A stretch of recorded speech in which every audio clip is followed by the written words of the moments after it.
and with all the streams going on at once, you can see things happen in real time, and you can watch sometimes whole seasons start to unravel with placements and teams getting knocked out. Cole, real quick, group death. Which one? There's always got to be a group of death. Ooh, the which group one? of death. Which one are we looking at this time? Group B looks pretty good to me, considering how well Mate did last week, and also Dignitas getting to the semis last time out in Group A alongside OpTic that are going to have, a point to prove in GenG. So A and B, but then Group C, version 1 and G2. Oh my goodness. And then Complexity and Furia and D, Leaf. They're all groups of death now. These teams are so good now. It's the region of death now. It pretty much is, yeah. Unless you GenG. Yeah, fair enough. 4 teams will experience that today. The ones at the bottom will not make it to our playoff bracket. If you do get that first, as mentioned, you will get into that quarterfinal. You get the bye, and you won't have to play until tomorrow. But we will have the round 1 here, Cole, of our playoff bracket played today on stream. Yep, so that is still a best of 5, the round 1s. After that, from Sunday in the quarterfinal, it's best of 7s all round. So you want to make it into that top 8, into the quarterfinals, because that's when the points really start to propel you towards San Diego. Let's talk about what they're fighting for here, because points are one of those things, and money is another one of those things. Some teams will be looking at that right column, but some will just be focused at the end game on that second column there, trying to gather as many of those points as possible. But hey, 30K ain't a bad little piece of pocket to throw away there in the bank. But I want to focus on the points because, in my opinion, as someone not playing for the $30,000, the points are more exciting to me because that's where the storylines start to happen. Let's get a gander at the overall look here because we can spend a minute on this. Stacks, when it comes to winter points, things are a little open right now. We've had some fantastic matches in that open for the North American regionals, and it's pretty tight unless you're GenG. It's pretty tight in the rest of the range there. Right, and these points do take into consideration the 3 points that you get just for making it into this event. And so a team like Team Axel, they're not in this one. They've just got the 3 points that they had from the Winter Open. But you look at FaZe Clan on the right side, you'd almost never see that when you're looking at split points. Top 5 get into the major. So the teams that had an excellent Winter Open, like Dignitas, they're in a great position now. But it's the overall points that get you into the Invitational. And so while we're not quite going to focus on that, you've got a Crew and Ghost in this event that are battling for one of those 16 spots. One of them could very well end up out of it, even though they might have a decent winter split. Where's FaZe? Oh, they're way over there. Oh, yeah. They're way over on the right side. Like I said, you don't see that often. You don't see V1 over there very much either. Yeah. So, hey, it's one event. They can certainly turn it around, and they're going to need to if they want to make it to the major in San Diego, but they will have the Invitational to help kind of boost their standing. But they've got to play catch-up today. These are our matchups for that round 1. Ladies and gentlemen, a reminder that we won't be able to play all of these matchups. That is a lot of games of Rocket League. So we will be having team streams going on. Go find your favorite team. Go watch them, cheer them on in their chat here. We'll have some select matches here on the main broadcast that we focus in on. I got to admit right off the bat, I love underdogs. I want to see M80 do it again. So I'm going to be watching out for that. But, I also want to see NRG do it good again. But I'm excited for M80, so I'll keep my eye out there. But yeah, go to the team streams and keep an eye on those. But here on the main broadcast, let's focus in on this because we're getting closer to kickoff. Furia and Complexity are going to be duking it out. South Americans coming up to North America, Cole, and saying, keep your eyes on us. Who cares about North America? Well, not just South Americans either. The CRR from Spain as well, who's moved over to Complexity. And I think when he first joined Complexity, some of these CRR inconsistencies that we saw from his guild days and in EU were showing. They really seem to be being ironed out at the moment. He is looking fantastic for Complexity, the team as a whole, making it to the semi-finals, to the finals last time out and really putting in a solid performance. And then, of course, there is Furia. They've brought in Lost. They've upped their pace, somehow squeezed another bit of swiftness out of one of the fastest teams in the world. And they're going to be looking to go further than the quarterfinals. So it's definitely 2 teams who have a lot to perform for here. Stacks, how do you feel about this matchup here? Because this is going to be speedy, I think. Oh, yeah. These are two of the more exciting teams now in North America. And I think everybody's kind of asking the question now, okay, we saw what Complexity did. Is it a fluke? Can they do it again? Well, we're going to find out real quick because this is one heck of a litmus test for this Complexity squad. Chat, what are you guys thinking? Hashtags in the chat. COL, FUR, who's going to take it? I think I see a lot of love for, oh no, it's pretty back and forth right now. Okay, I'm actually excited to see the results of this. Let's get the analyst thoughts on this one as we get closer here off. Do you think it's a fluke, Stacks? Was it a fluke? For Complexity, no. I don't think it was a fluke. I don't know that they necessarily go top 2 again, but I don't think it was a fluke. I think that this team is incredibly talented, especially with CRR kind of leading the way for them. All right, so Complexity, how about you, Cole? I guess I'll go with Furia to match it out. You know, I think this was the story team from South America, even above Complexity, and that's a tough thing to say. So yeah, with the Lost effect, he's so quick, he's so good. I love watching him. I'll go Furia. I can see the pick because I mean they did fall to GenG, which everyone falls to GenG. So like, and but they did take a game. So I think that's not a fair assessment if you're just looking at that result there. But I do kind of believe in this roster with CRR as well and Complexity. So I think I'm going to have to side on Complexity right now. That is a solid roster. Regardless, I'm excited for both. I don't know. No, it's not broken. Wow. That is 50%. I said it was close. I didn't expect it to be that close. Holy smokes. 50%. Wow. It looks like we're in for a good match. So why don't we head on down there, Cole? Yeah, really. You can't ask for any more than 50-50 between two teams who've moved to a brand new region, Stacks, and they're not quite taking it by storm yet, but I feel like a South American storm is brewing. Yeah, and you can already see Lost maybe trying to take a page out of Evo's playbook and maybe manifest his own success. He's going by Lost Goat today, where Evo from Dig was Evo Goat last week, 2 weeks ago, as we kick things off with Complexity and Furia. Of course, you can also catch their respective team streams. You've got Dex and Hiruko managing the cast over on the Complexity side, and the Furia stream, as always, by South America's #1 homer, Jorby. Well, here we go. We've got one of South America's #1 flip resetters on the ball right now in Raiseball. Couldn't quite do any damage because the GOAT, the greatest of all time Lost, managed to get his car in the way. I don't know how many GOATs we can have in this game of Rocket League, but it does seem that, you know, based on what you said earlier, Stacks, we've got a few. And probably enough for a simulator. You went for Complexity, didn't you? Yes. Okay. Why is that? Talk us through that. I wouldn't say I'm the most confident in that pick because I do think that this match is more of a coin flip, but a lot to be impressed with this Complexity squad. I mean, you're looking at guys like Raiseball and CRR. They really moved the ball around very well, and they racked up a lot of assists. And especially not just padding them by playing more games. The CRR's pass there, not nearly on the mark for Raiseball.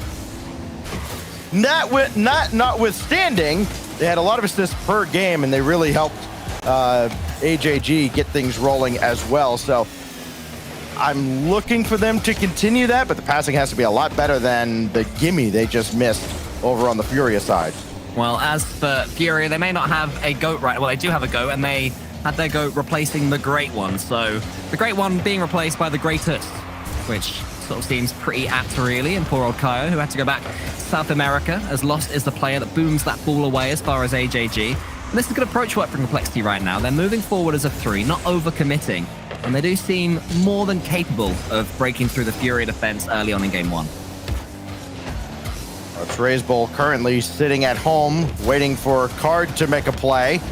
He'll get up on the back wall to stop that effort. Card's gonna have an open net. Lost coming in as well. It's Lost that gets credit as the ball just kind of skipped into the box and nobody could react in time. AJG looked like he was turning away for maybe trying to get downfield. The boost certainly wasn't there for him.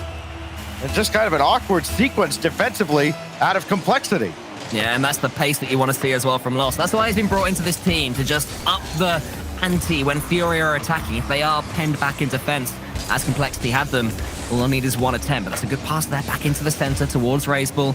And I'd say the way this game is starting to shape right now, it seems that Complexity will have more of the possession and territory, but Furia and the counter will be deadly. Lost has Card to his right. Looking for Jan, perhaps, but he's way too far back. AJG, oh, he let one rip, and Lost got a piece of that near the corner. It might not have been in, but it was close enough. He had to respect it, and he had to get there in a hurry. Lost is currently involved in everything right now for Furia. He's on 450-odd points, whereas his teammates are on 150-odd each. So he is definitely involved. Here's Jan, though, reminding us how good he is. Once, maybe not at the moment in the conversation for best in the world, but he was definitely at the tips of everybody's tongues a few months ago when having that discussion. Wants to get more involved in this series, but it's Razeball who's going to catch it. The wall with him. Also just trying to force him into the center, manages it, and then still is able to get a piece of the ball. I think we'll see that a lot, Stacks. Lost coming from left to right or right to left, and still somehow getting a chunk out of it. Oh, CRR, great drop down pass, and HAG was right there for it, but just not able to navigate through traffic and get into the net. What a save by Razeball, stopping Jan. Follow-up from Lost is there, and yes, Cole, Lost still involved in everything. His second goal, Jan's second assist. It comes with the rebound effort this time, and Furia making a strong statement in game one. Yeah, he's a man that's currently exuding confidence, calling his new teammate off the balls, demanding it as well to get that finish. And it's important for Furia to do well right now. You know, you get to the quarters in the opening event. It's not disastrous by any means, but you have to step up if you want to make it to San Diego. And it's difficult to say that because, as Lee said on the pre-show, Stacks, they lost to GenG. Who knows what would have happened if they had come up against literally any team. But suddenly, the tightness that we had in 3 regionals, they are playing catch-up, and they need to perform in matchups like this one. Shot through the smoke screen, still set away by Jan, and the Furia defense continues to frustrate Complexity. DRR trying to get by the defense this time, and that's well defended by Card. Tough ball coming off the backboard with an attacker breathing down his neck. But Furia and now Jan have cleared the center line. He's coming right back in. Card's got that one blocked, and Jan will play it even further, and yet again Complexity left wondering how in the world are they going to get past this great wall set up by Furia. Maybe an opportunity here by Razeball. Down to 10 seconds, another clear from Lost, and that should just about do it as Complexity is going to run out of time here in game one. And, well, maybe that shot would have given them at least a chance with the kickoff, but yes, time does run out on Complexity. Furia throws a shutout in game one, and they punctuate it with Jan delivering the dagger. Just to add frustration to injury right now for Complexity. The 0-second goal, one that obviously they will not want to concede. They were overcommitting Complexity, but it's brilliant play from Furia to punish them every step of the way. And oddly, despite losing 3-0, I'd say that on the balance of it, on the eye test, that was a game that at times Complexity dominated. They had more shots up until right at the end there. They were on 8 compared to Furia's, it was 5, it became 6. So they certainly had more of the play and more bites of the cherry, but if you don't break through the defense, it's not going to count for anything. So we bring Leaf back in here as we look back at what was a dominant first game from Furia. I mean, they made the most out of their opportunities. Complexity had a few good looks, but not nearly enough to keep up with Lost, who had a stellar game. I gotta say, all I'm happy for, regardless of result, is that it's fast like I expected. We got slammers being sent downfield, and that's all you want at the end of the day is some good, fast Rocket League. You're going to get it from these two teams. I do want to let you know, though, a couple interesting results. Some are still coming in here. But off the bat, game one here, interesting match. I told you I'm going to keep my eye on them. M80 versus NRG. Ooh. M80 taking game one against NRG. Yeah, it was tied at 18 seconds left. And then they brought it back here. And then also very surprising, GenG gets their win against Koi. No way. Dignitas over OpTic get their game. FaZe, thankfully, holds off against Shopify here. But version 1 do drop a game tonight early on. Interesting results already going on then. Yeah, that is a big old okay. Dignitas, I remember in the before the pre-show started, Stacks, you weren't too convinced by their chances of running deep in this competition. Would a result in their first game just start to sway you a bit? Not really. I mean, I've got to see them have a strong overall group. I mean, look, going as deep as they did in the Open, top 4 finish, that's going to serve them very well. We could see them at the major in San Diego, but it is still a very long journey with a giant first step. Well, let's turn our attentions back towards this one, where in the first game, Furia managed to hold off a bit of a barrage from Complexity before 3 devastating blows towards the end. Jan's going to almost set up another one. AJG, to be aware because his teammate was being absolutely smashed out the skies there. Here's the counter this time for Complexity. They're able to do it too. As you can see, they've got that turn of pace because maybe they're a little bit flat-footed in attack compared to Furia at times. Yeah, they had a good strong attack there for the shot from Ray's Bull, but then it just got turned around on them immediately, and that's how quickly Furia, when they're playing at peak, can get down the field, and you can't really be too disappointed with a shot that's off the mark because it's coming right back at you, and the rotations have to be on point. There's no time to just kind of take stock of what's going on. You almost don't get to think when you play against a team like Furia. As Jan brings one around the corner, got this in front, lost with the wide turnaround, and AJG there to work with Ray's Bull to clear the zone. Still nice transitional play though from Complexity. They're definitely capable of doing that when Furia do come forward, getting the ball back to the Furia half without panicking and without changing their approach too much. Card's going to fake a flip reset, which AJG reads fairly simply and then follows up on lost clearance. I'd say AJG has looked the most likely so far for Complexity. He seems to be the person they're trying to find with these passes, even if it's not quite happening for him. But down the other end, lost yet again, Stacks. Yeah, this is otherworldly stuff right now. Out of Lost. Passing, scoring, the defense has been on point as well. And that was the big question, right? You know, okay, Tayo out, Lost in. Was it the right move? Everybody kind of looking at, oh, they didn't compete with GenG to actually win the Winter Open, so clearly they must be struggling. Calm down. It's one event, and everybody's so closely matched here in North America. Not everybody can finish in the top 4 all the time, and you know, Furia certainly has that. They have a ceiling well above that, and now that they've got that chemistry now with Lost and a little extra time working together, yeah, I think that they are a legitimate threat to make the major again with a strong performance here and in a couple weeks in the Invitational. But I mean, that's the pressure that these teams put upon themselves by moving to North America. If you are not finishing in that top 5 consistently and making it to majors, then I don't really think there's any other word for it. You have failed. When you move over, you're making the statement that you can change this region. You can turn it on its head. So far, there are a couple of players that have managed to do exactly that over in GenG. And I'd say that these South American teams are finding it a little bit tougher. So people will call them out if they make 1 or 2 mistakes, and they have to stand up and deal with that pressure, as it seems Furia are doing so far against Complexity today. Well, CRR, one of those players also who has changed regions. I mean, this is one of the rare matches you're going to find in North America where none of these players started their careers in NA. Increasingly common matches, I would Right, yes. Yes. Which is still just kind of a bizarre world that we live in now. How about the ball movement from Furia? I mean, we've seen them whipping it around everywhere, and Complexity's heads collectively spinning, trying to keep up. CRR got an opportunity here. That's cleared away, and then Jan powers it downfield, still holding the 1-0 lead for Furia. Opportunity to extend, but CRR beats Card, and Jan's got that away to the side. Yeah, CRR did well there because he was being chased by a nibbling shark and still managed to get a piece of the ball. But Lost is going to keep on going for Furia. Furia looking more likely just to have that slight turn of pace, and it's mainly because of Lost, but also because, of course, the brilliance of Jan and the solidity of Card. They'll keep on coming, but here's Complexity. Ray's Bull can't quite get that second touch. Lost is coming in to send it away. 40 seconds left. Complexity need a goal.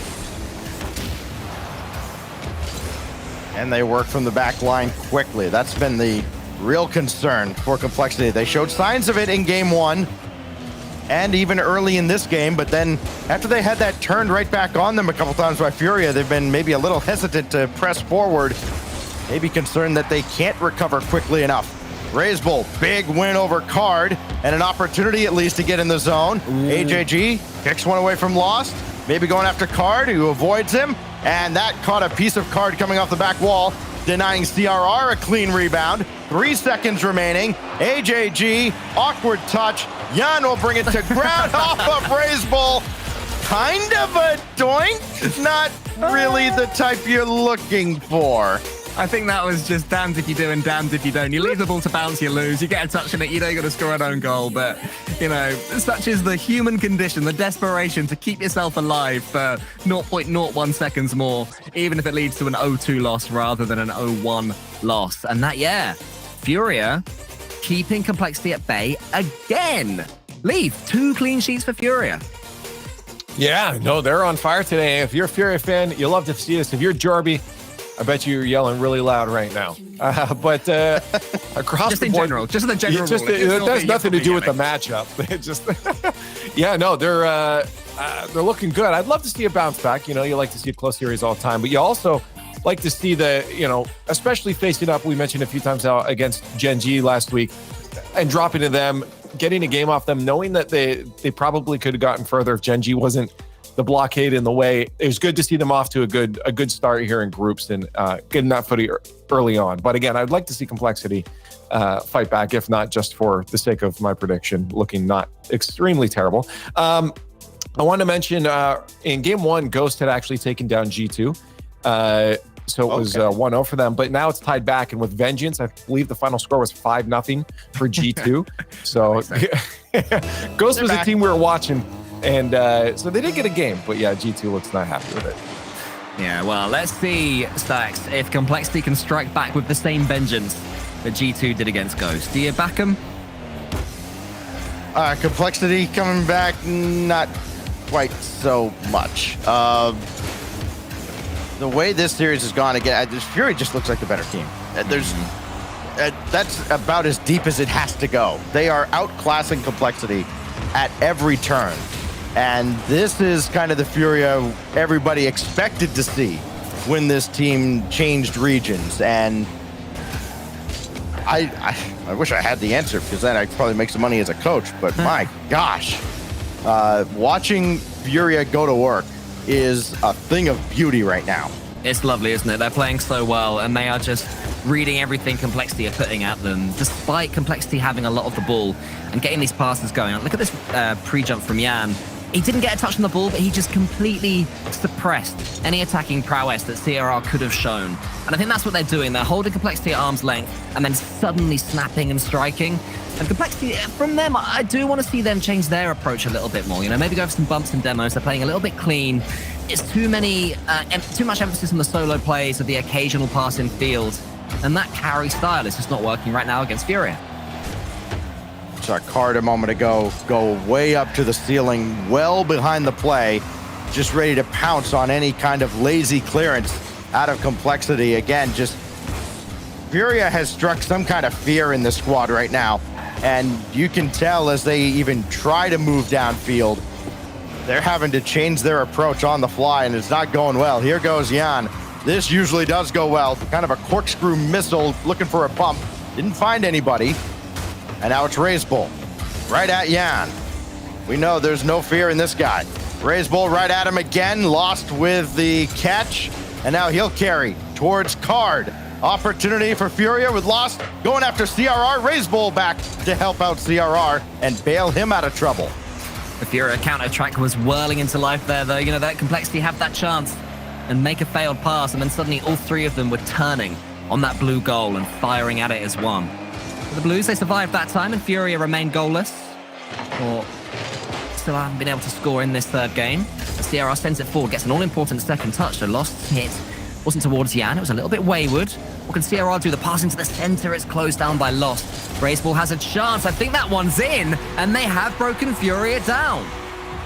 Well, they finally get one on the board, and they can feel at least fairly good about it, but it took a long time in this series. Razebull finally gets the pick. Complexity finally gets its first lead in this series, and now they can look to turn things around. But again, they've got to find a way to neutralize the Furia attack, which has been a lot easier said than done.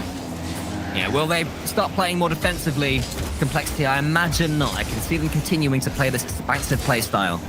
CRR tries to go over the top round the corner. Is there a player coming in to put it away? There was. Not quite on target, and now Razebull has to avoid Card.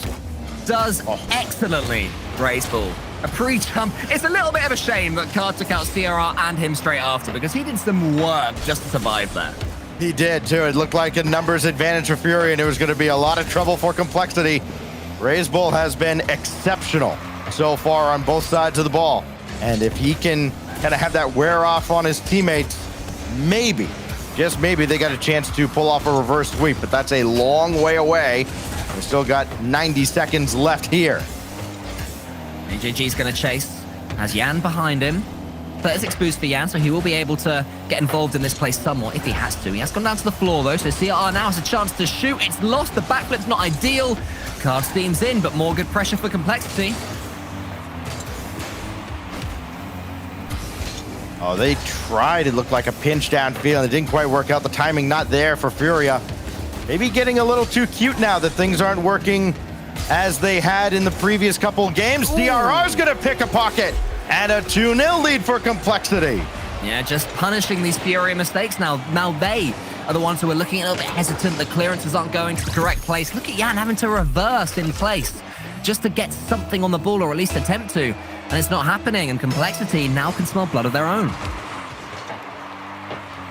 These first 3 games have not really felt super competitive one way or the other. It seems like one team establishes the upper hand, and that's just the end of it. I mean, Furia looked like they were going to continue on at the start of this game, and that goal from RazeBull certainly opened things up. And Complexity has got the snowball rolling downhill since then, but Card an opportunity. RazeBull descended away from the backboard. Yan had it red the whole way. CRR to the backboard to stop that from waterfalling down, and that's just great recognition of what the opposition's trying to do and immediately jumping to cut it out. I've got to say, the backboard defending from both teams this series has been pretty much flawless. These huge solo plays and missiles from one side of the pitch to the next haven't really been too effective. It's more these counters when one team does get smothered and swallowed. CRR changed that out of a solo play, tries to, but it's defended well again by Furia. Not that it's gonna matter, because COL get themselves back into the series. It's only now 2-1 to Furia. They get one back. Again, a very long road, which has been shutouts all the way. But how about the shot differential? 10-3 in favor of Complexity. We've seen CRR leave for a couple of card changes. Looks like Card is going to do the same. We bring Leaf back with maybe some history brewing elsewhere in North America, and maybe not the good kind of history. Yeah, this wasn't the only one that was on match point. We had match points across the board except for the G2 Ghost Gaming matchup. Some of those match points with the 2-0 potential sweeps here were expected. FaZe Clan actually on a perfect sweep potential right now. GenG, of course, with their up 2-0 over Kuwait Dignitas. 2-0 over OpTic Gaming. Wow. And this is the fun one. Right now, M80 is currently in the lead with match point against NRG, potentially sweeping them. Oh my goodness. I was watching Justin's stream earlier, and he was saying that Squishy had 1 hour sleep. So, maybe some fatigue starting to affect Might be showing. the NRG boys. Or maybe M80 are just amazing and gods, and it's nothing to do with what NRG are doing. Either way, if anyone wants to watch that series, see if NRG can claw something back after losing Dazarin, then feel free to head over to their stream or M80's. All of these games are being broadcast on various team streams, and you can watch them all. But we're going to stay right here, Stacks, and see if the team that you backed, Complexity, can complete this potential reverse sweep.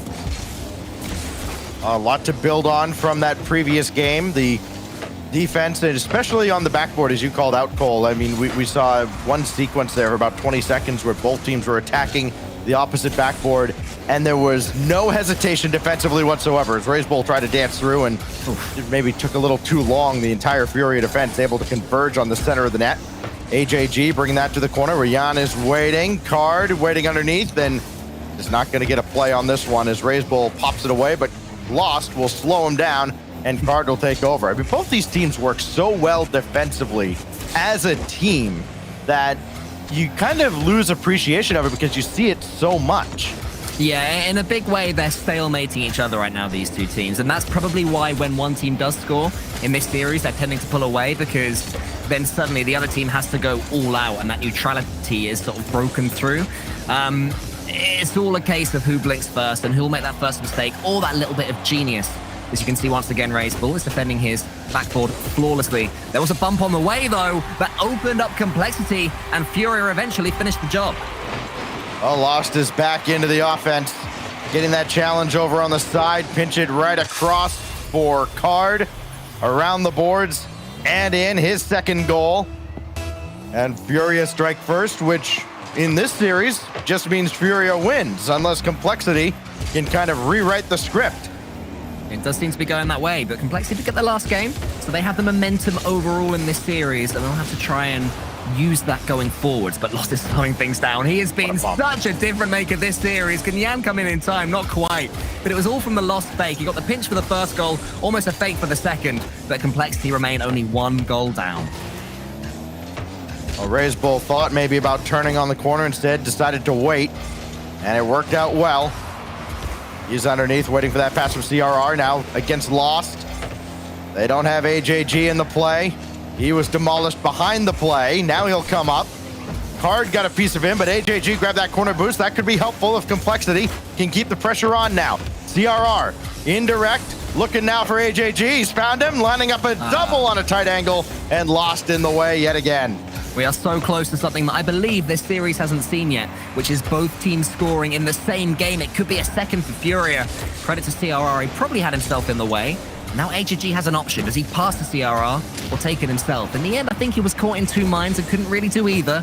Complexity was about to say keep the attack going, but somehow the rotation has broken up. I think there was a demo on the way, and now it's Lost's turn. Card in the center. What's Lost going to do? He slows it down again. He is just completely in control of the pace of this series, but it was bundled away by Complexity. Oh, RazeBull's lost control of this. AJG in a real tough spot, making the most out of it. And Yan just tracking him right to midfield. That goes off of Lost. It's trouble. CRR, lob one central. RazeBull was coming in almost directly behind him. And I wonder if he might not have been better served just letting RazeBull take that and just let loose with a shot. Instead, Complexity have a missed opportunity gone by the wayside. They've got to reset with AJG unable to get by Yan. I've been thinking the exact same thing. Complexity just shoot the ball a couple of times. They've had the opportunity to do so and tried to go for one of these quick little double taps off the sort of the back wall. Maybe it's not necessary. Maybe they're giving a little bit too much respect to the Furia defense. And they need to respect the Furia offense. They do have a chance to counter. CRR there, almost over the top of Lost. Who gets the save and keeps the ball going, but does get tackled and almost own goals. CRR sneaks it in, and we do have parity. I think that this is just Lost maybe getting a little too cute. He saw AJG coming on, thought maybe he could get the read on him because he had done so multiple times in this game. This time it blows up in Furia's face, and CRR's got an equalizer, and yes, both teams on the board with overtime looming here in the final minute. And we're going to have a grandstand finish to this 4th game. As RazeBull curls around the ball, Yan gets a chunk of it, but CRR is up onto it next. It's in the ceiling. Card can only get RazeBull, who's got to score. 2-1 Complexity, the turnaround's complete. Turn this completely on its head. CRR, I think everybody expected him to go for a second touch there, and all Card could do is make kind of a last-second adjustment, drop that in front. Nobody else could clean it up. RazeBull is there. Complexity's in the lead. Champions Field is waiting if they can hang on for 40 seconds. I don't think they're going to hang on. I think they're going to keep on coming. But so too can Furia. Yan tries to go to the backboard. Lost is coming in, but it's prodded away by CRR. Now they're getting in each other's way, Furia. The desperation is clear on their cars. You can almost smell it. As Lost turns around, tries to get it high. CRR just waits. I love that from the Spaniard. AJG was in a real tough spot, though, sitting in front of the net. That little deflection on Furia's last shot threw him for a loop. The communication defensively for Complexity hasn't been great. It's loose in front, and nobody could come across to punch that home.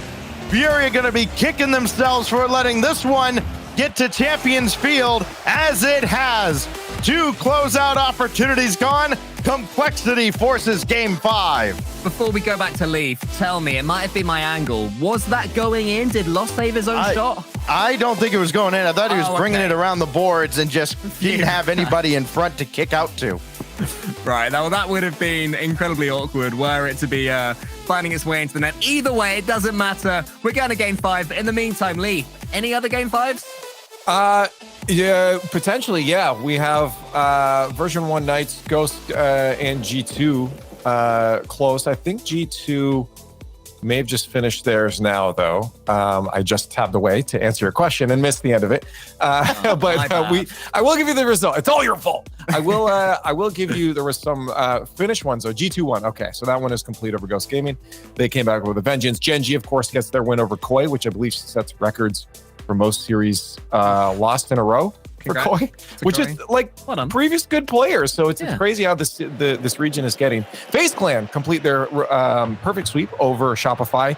M80 complete their sweep over NRG, and Space Station their sweep over Accrue.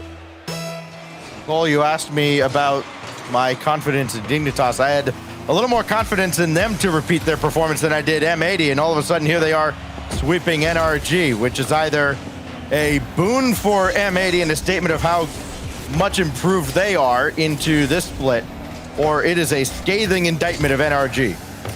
You can never tell with NRG which way around it goes, but we'll get back to that in a second, because Furia, what a start for them.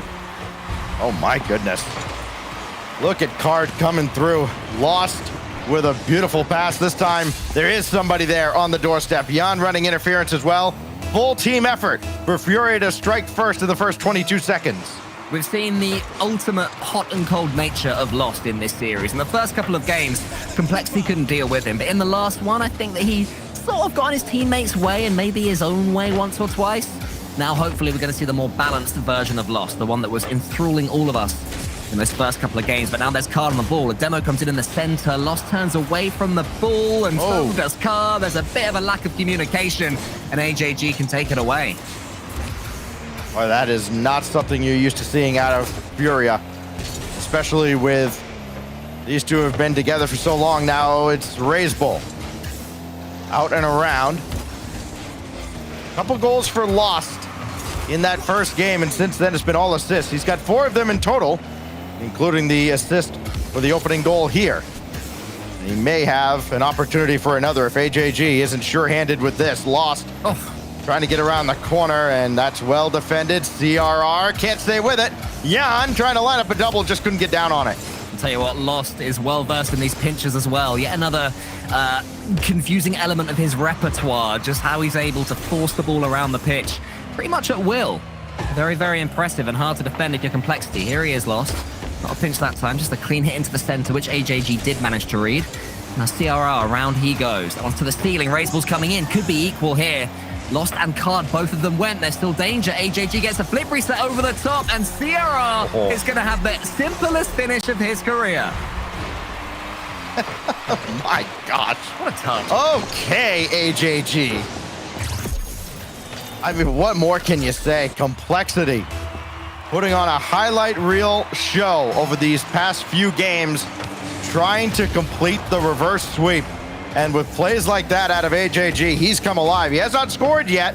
That one was on its way. He's got 3 assists, though, and they've all been money. Raise ball, flip reset from the heavens. Just drop it on their head top and a 2-1 lead. I was just thinking a couple of games ago, it's been a while since we've seen a glorious raise ball flip reset. That one wasn't off the ball, it was off the ceiling. But it was just a little nod to the good old days when he could do that past anyone. 2-1 Complexity.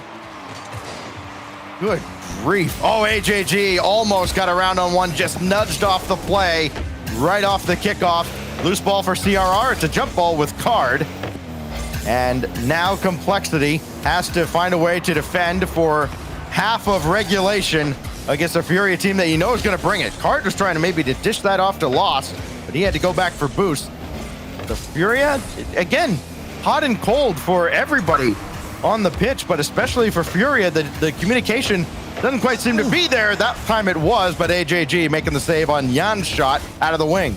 Yeah, it wasn't bad on that occasion, but the save was there, and now Complexity can come forward again. Lost just gets it towards Jan, who then finds Card, but the third pass isn't quite there. A couple of them were, but Lost can wait. Pick his spot. It's towards Card again, who tries to just sort of place it towards his teammate, but then the communication again has been lost by Furia. So many attack stacks are going to waste that do not have to. Lost doing all he can to try and set up Jan or Card. Furia starting maybe to get extra aggressive. Oh. Yo, it's lost just off the mark. CRR got a piece of it as well, and RazeBull will clear that away. That was one of Furia's better opportunities to get back into this game and level the score, but that sends them right back into their own zone. They've got to restart from square one with CRR harassing them at the center line. Furia currently employing the 1-2 formation, where one player is back and will have two players in front of him, and he can pick either of them to pass to with a pre-jump. But so far, it's not really paid any dividends, and Complexity have punished it. They've come forward once in the last 60 seconds, and it's led to a goal. Oh, AJG chasing Jan into the net, and Jan still almost got to this off the recovery, but CRR is all over it, and now the task for Furia to avoid being reverse swept, come up with 2 goals in less than 80 seconds. Complexity reminding us that they were not just a one-hit wonder a couple of weeks ago. They made the finals, and here they are making a massive statement potentially against their South American former neighbors. And there's even saves on the goal line from AJG. Lost tries to keep it going, and CRR reads it. AJG can finish it here. CRR's coming forward, goes for the air dribble bump. Jan stands tall. Lost right at CRR. I mean, they've got to get this ball to either Jan or Lost. Have it on their car as often as possible here in the final 40 seconds if they're going to have a chance.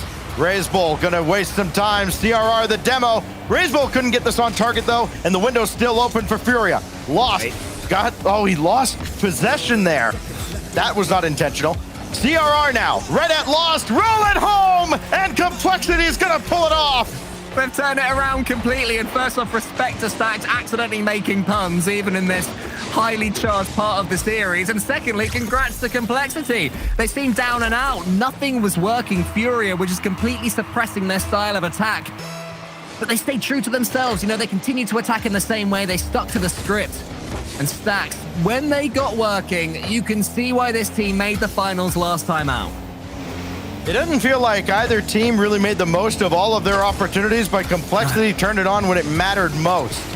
And in the end, Complexity is going to go from 0-2 down to pulling off a reverse sweep unless something truly ridiculous happens here in the final 5 seconds. Furia does get one back here, and with at least enough time to make Complexity think about it. Yeah, I think it's technically possible to score 2 goals in 5 seconds if you get very lucky with a pinch and the ball flies right in. Doesn't seem like that's going to be the case, though. Losty just shoots. It doesn't really matter too much. Complexity are your winners. It took them 5. They needed the reverse sweep, but their mentality remains strong after their grand finals performance last time out. Of course they had the reverse sweep. Complexity had them right where they wanted. No. Entire time. I'm going to paraphrase quote right now. Hold up. Cole asks to Stacks, do you think Complexity can do this? Stacks, no, Furia looks like the better team. I don't think Complexity can do it. You do not get to say they have this the whole time. I never said such a thing. What are you talking about? What are you talking about? This must be one of those deep fake AI footages that you're putting words in my mouth. Stacks.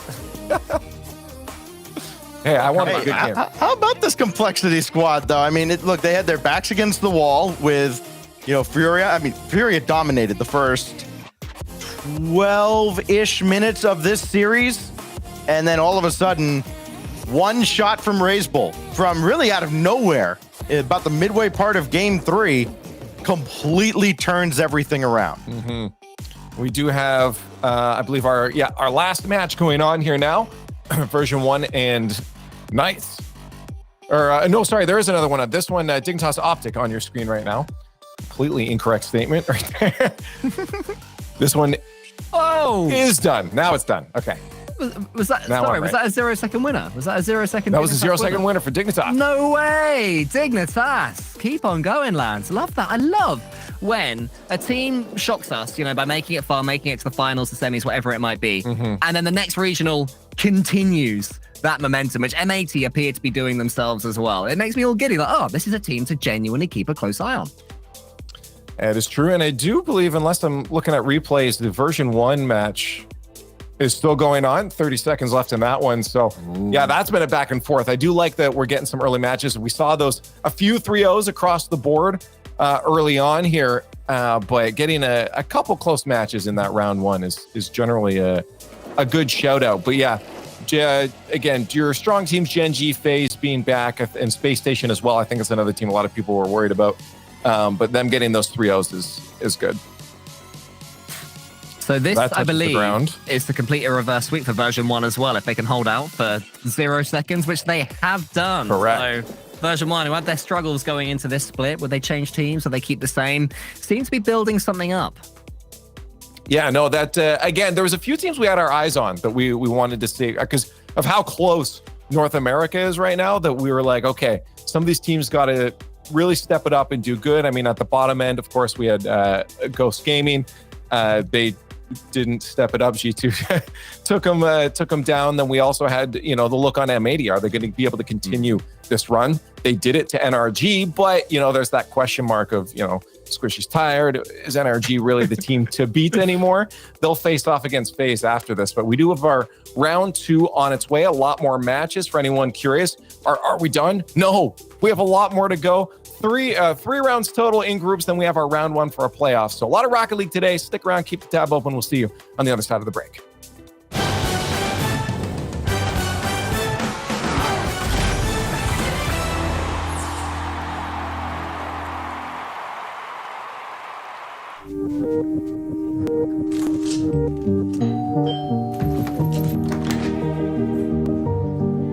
You can save an average of 2 times more with our smart savings tools.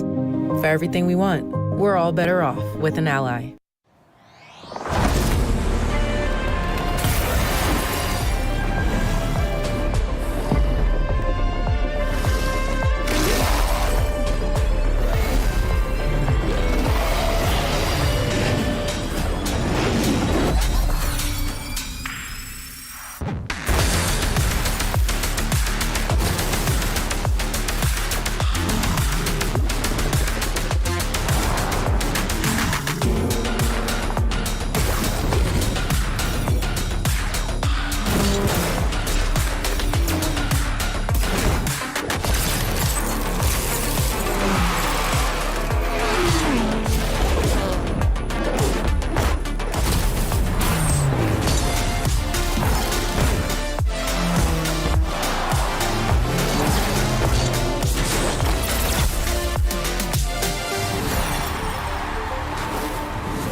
Tries to send one to the back of the net, and he will triple touch. You said the double might work out. How about a triple? Oh my! This time, fire! Try to clear this away. Let me go with the back. Picked up the save. It's still there for Jim. He scored!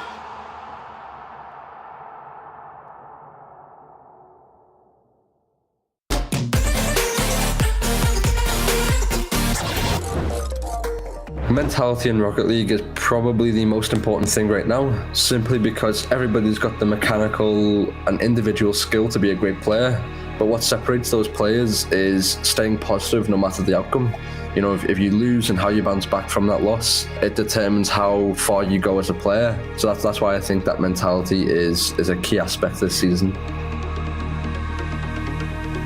Whenever we're in a rough patch within a game or a series, we are completely open and honest with each other. We know that no matter what we say to each other, it's not going to be in ill intent. It's not going to be something to damage each other. It's only to help the team improve and make each other better players.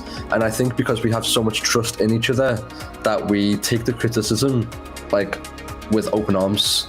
So then it helps us improve so much more quicker than everybody else. For me to keep a good headspace, there's no strategies or anything I go into with doing so. I just tell myself, being negative, what's that going to do?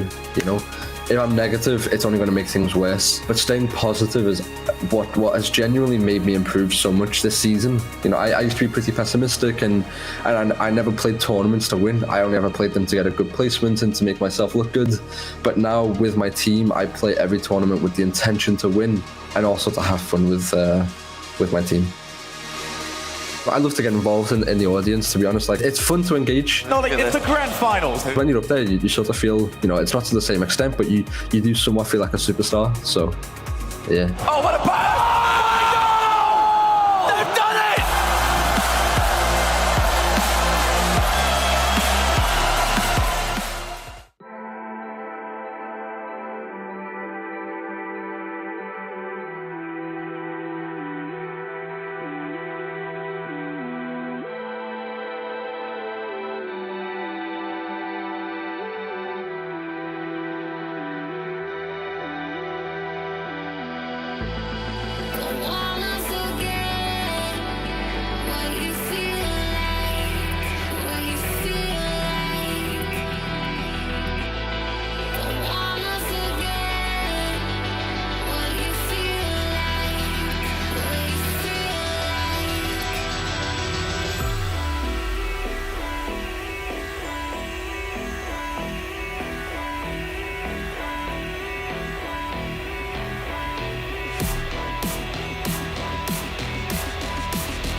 Somebody, how long he will be on my mind.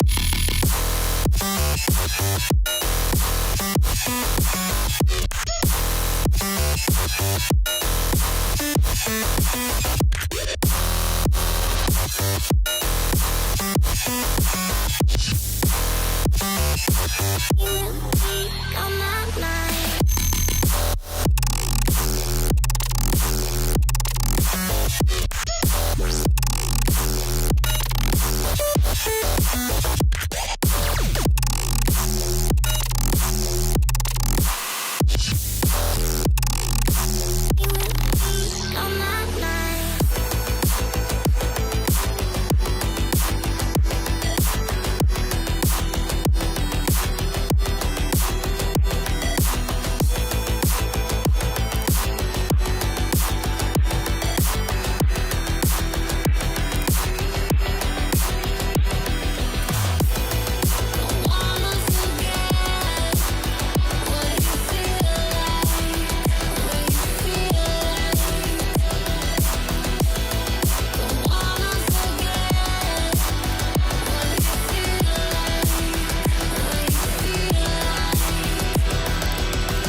Somebody, how long he will be on my mind. He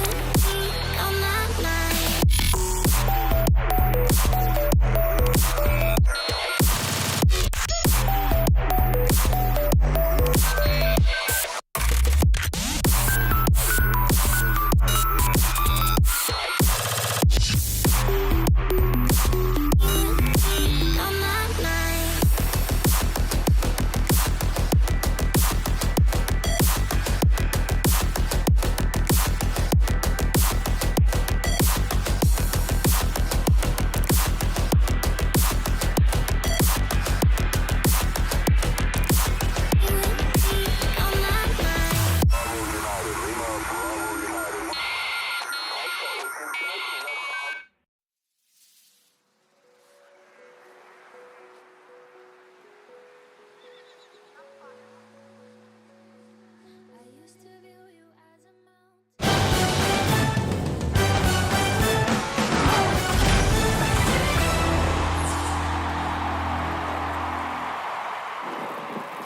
Hello and welcome back to the Rocket League Championship Series. We're on day one here of the North American Cup, halfway through the season, but the focus is here of the winter split for the 22-23 season. I'm LeafX Cole, and Stacks are still continuing trooping along here. Some more great games to look at, but we got to talk about what happened there in that first round there. Stacks, a lot of sweeps across the board there. You know, some expected, some maybe a little surprising. Question marks were on M80 if they could keep it up, and they've done thusly. Yeah, that is not a production error, because this is not NA production. These are EU folks helping us out here. They got it right. M80 swept NRG, and we touched on it during the matches, right, Cole? I mean, it's either a statement of how M80 has really stepped it up, or it's kind of a statement of what in the world is happening with NRG. Yeah, I mean, they make the quarterfinals last time around, and you're thinking, they could have beaten G2, but you have to take that momentum and run with it, NRG. Very disappointing, it must be said. But with this disappointment, there's also excitement. And seeing M80 playing well again this tournament, they're definitely starting to stand some heads, Leaf. And I have heard some people saying, is this team still in? Is this team still playing? Yes, they all are right now, and you can go watch the ones that we aren't watching here in the main broadcast on their team channel. So go and support your favorite teams. Just look up the category of Rocket League and whatever platform you're on and find your team streams across the board there. Click in, join, make some noise. Well, you can't really make noise, but you can type a lot, spam away in their chats. But these are our next round of matchups here for round 2. We'll have a third one after this, but these are all the matchups happening across the board. For us, we're focusing in on one of those, and that will be OpTic Gaming versus GenG. OpTic probably shaking in their boots maybe a little bit. They just fell to Dignitas. They're coming off a loss already. And then, Cole, they have to look up after getting their stature back and seeing GenG standing in front of them. Yeah, it's really tough because GenG are just destroying absolutely everybody put in front of them at the moment, winning event after event, winning match after match. Every 50-50 seems to be going their way. They're that hot team right now. And for OpTic, they're not that hot team. They're in poor form by their own standards. So it's really difficult to come up against GenG. I wish I was making that sound better for OpTic Gaming, but it's not really any really other way to put that it. There's not much way to put it. I saw someone in chat just say, I wonder who's going to win this one. Well, you can let us know exactly what you're going to think about this. GGM1 for GenG or OG for OpTic Gaming. Yeah, this, I'm assuming that we're all going to go GenG, right? Like, are we just getting out of the way? I'm trying to think if OpTic has a path to victory here. They got to play the best series of their season. Give me GenG. No. Yeah, put it on the board. I'm predicting GenG. for you guys. GenG. I'm predicting for every single one of them. What's the percent for chat though? That's 83. 90?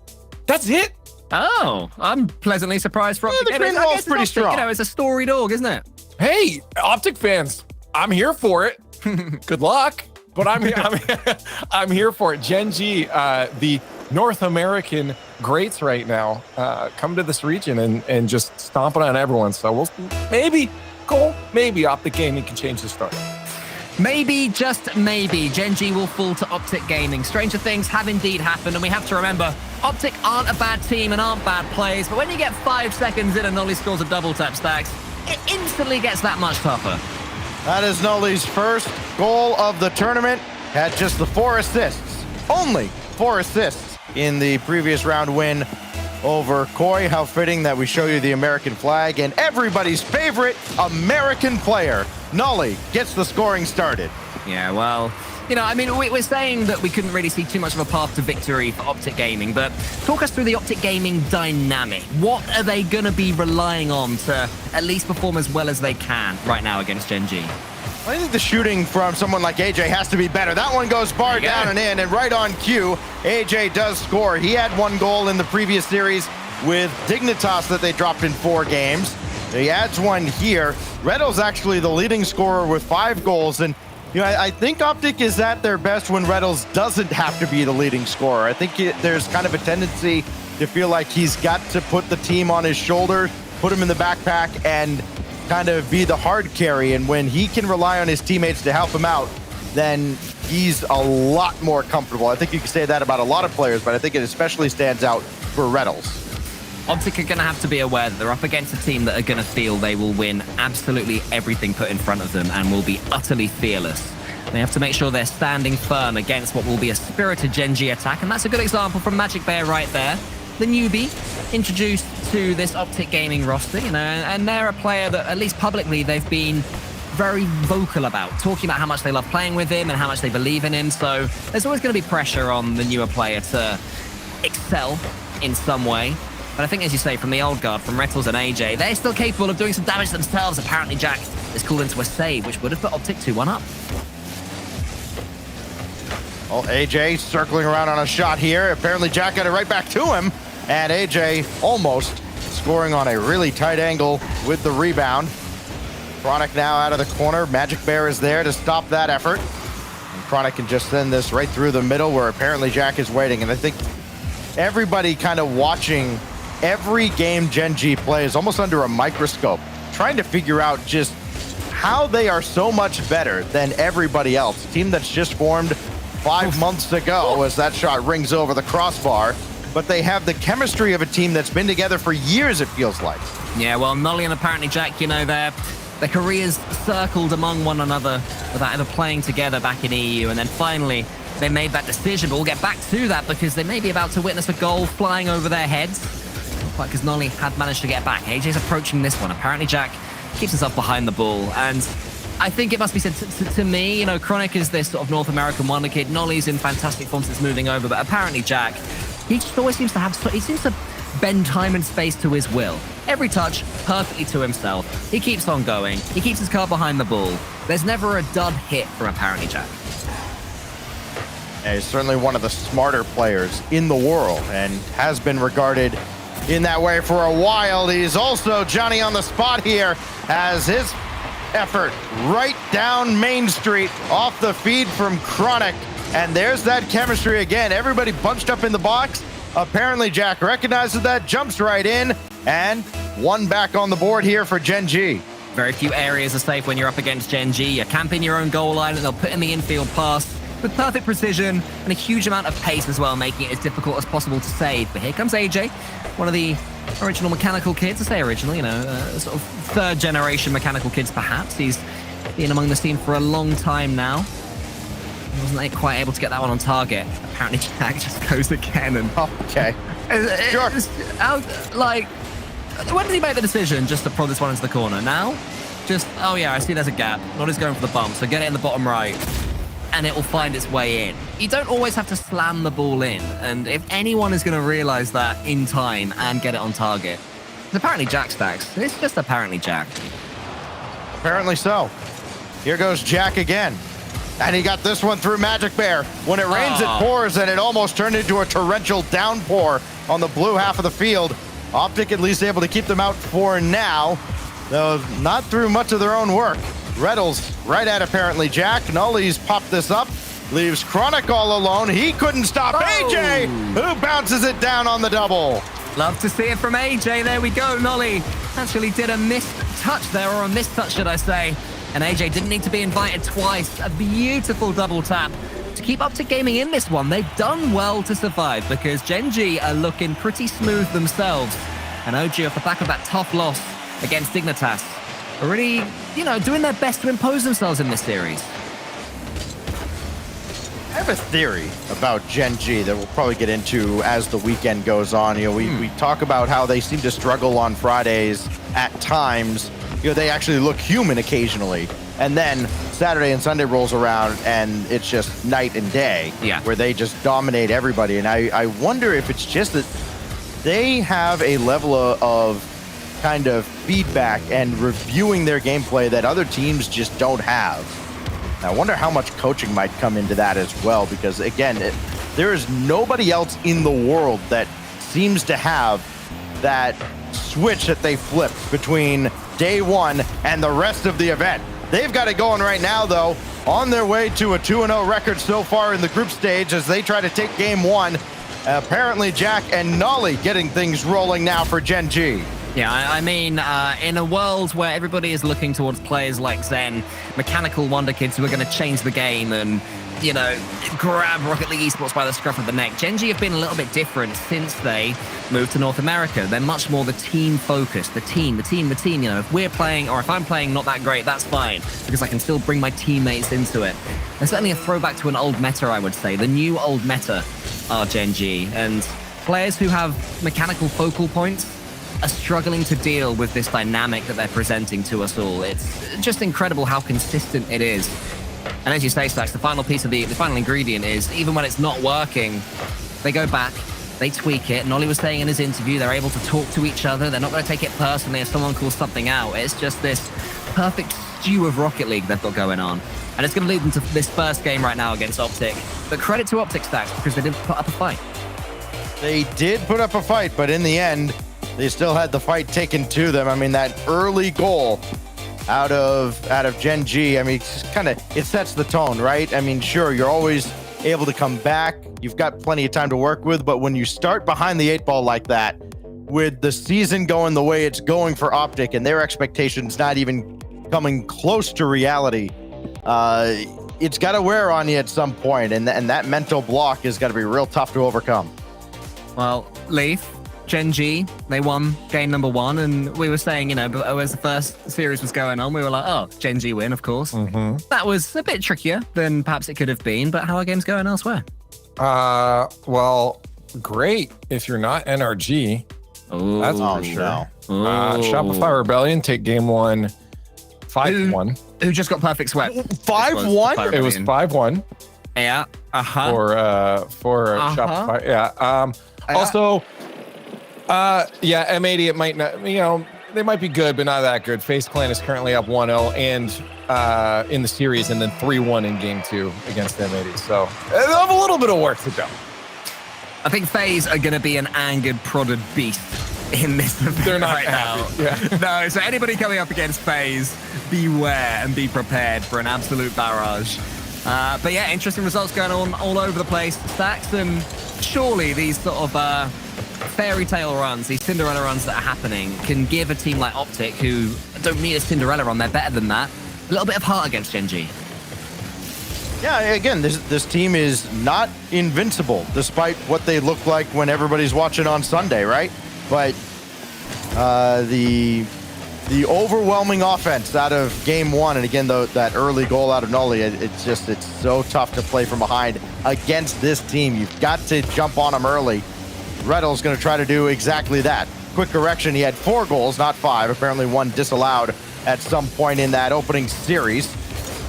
As AJ found a way to get this through, as did Reddles, but still able to be saved away. Reddles' shot here, blocked by Chronic. This is the pressure that OpTic needs. They need to sustain it. And AJ trying to do exactly that, guiding that ball back to Magic Bear. Here comes OpTic again, out to AJ from the wing, and apparently Jack is all over it. Confident start, though, for OpTic Gaming. They have to keep this up.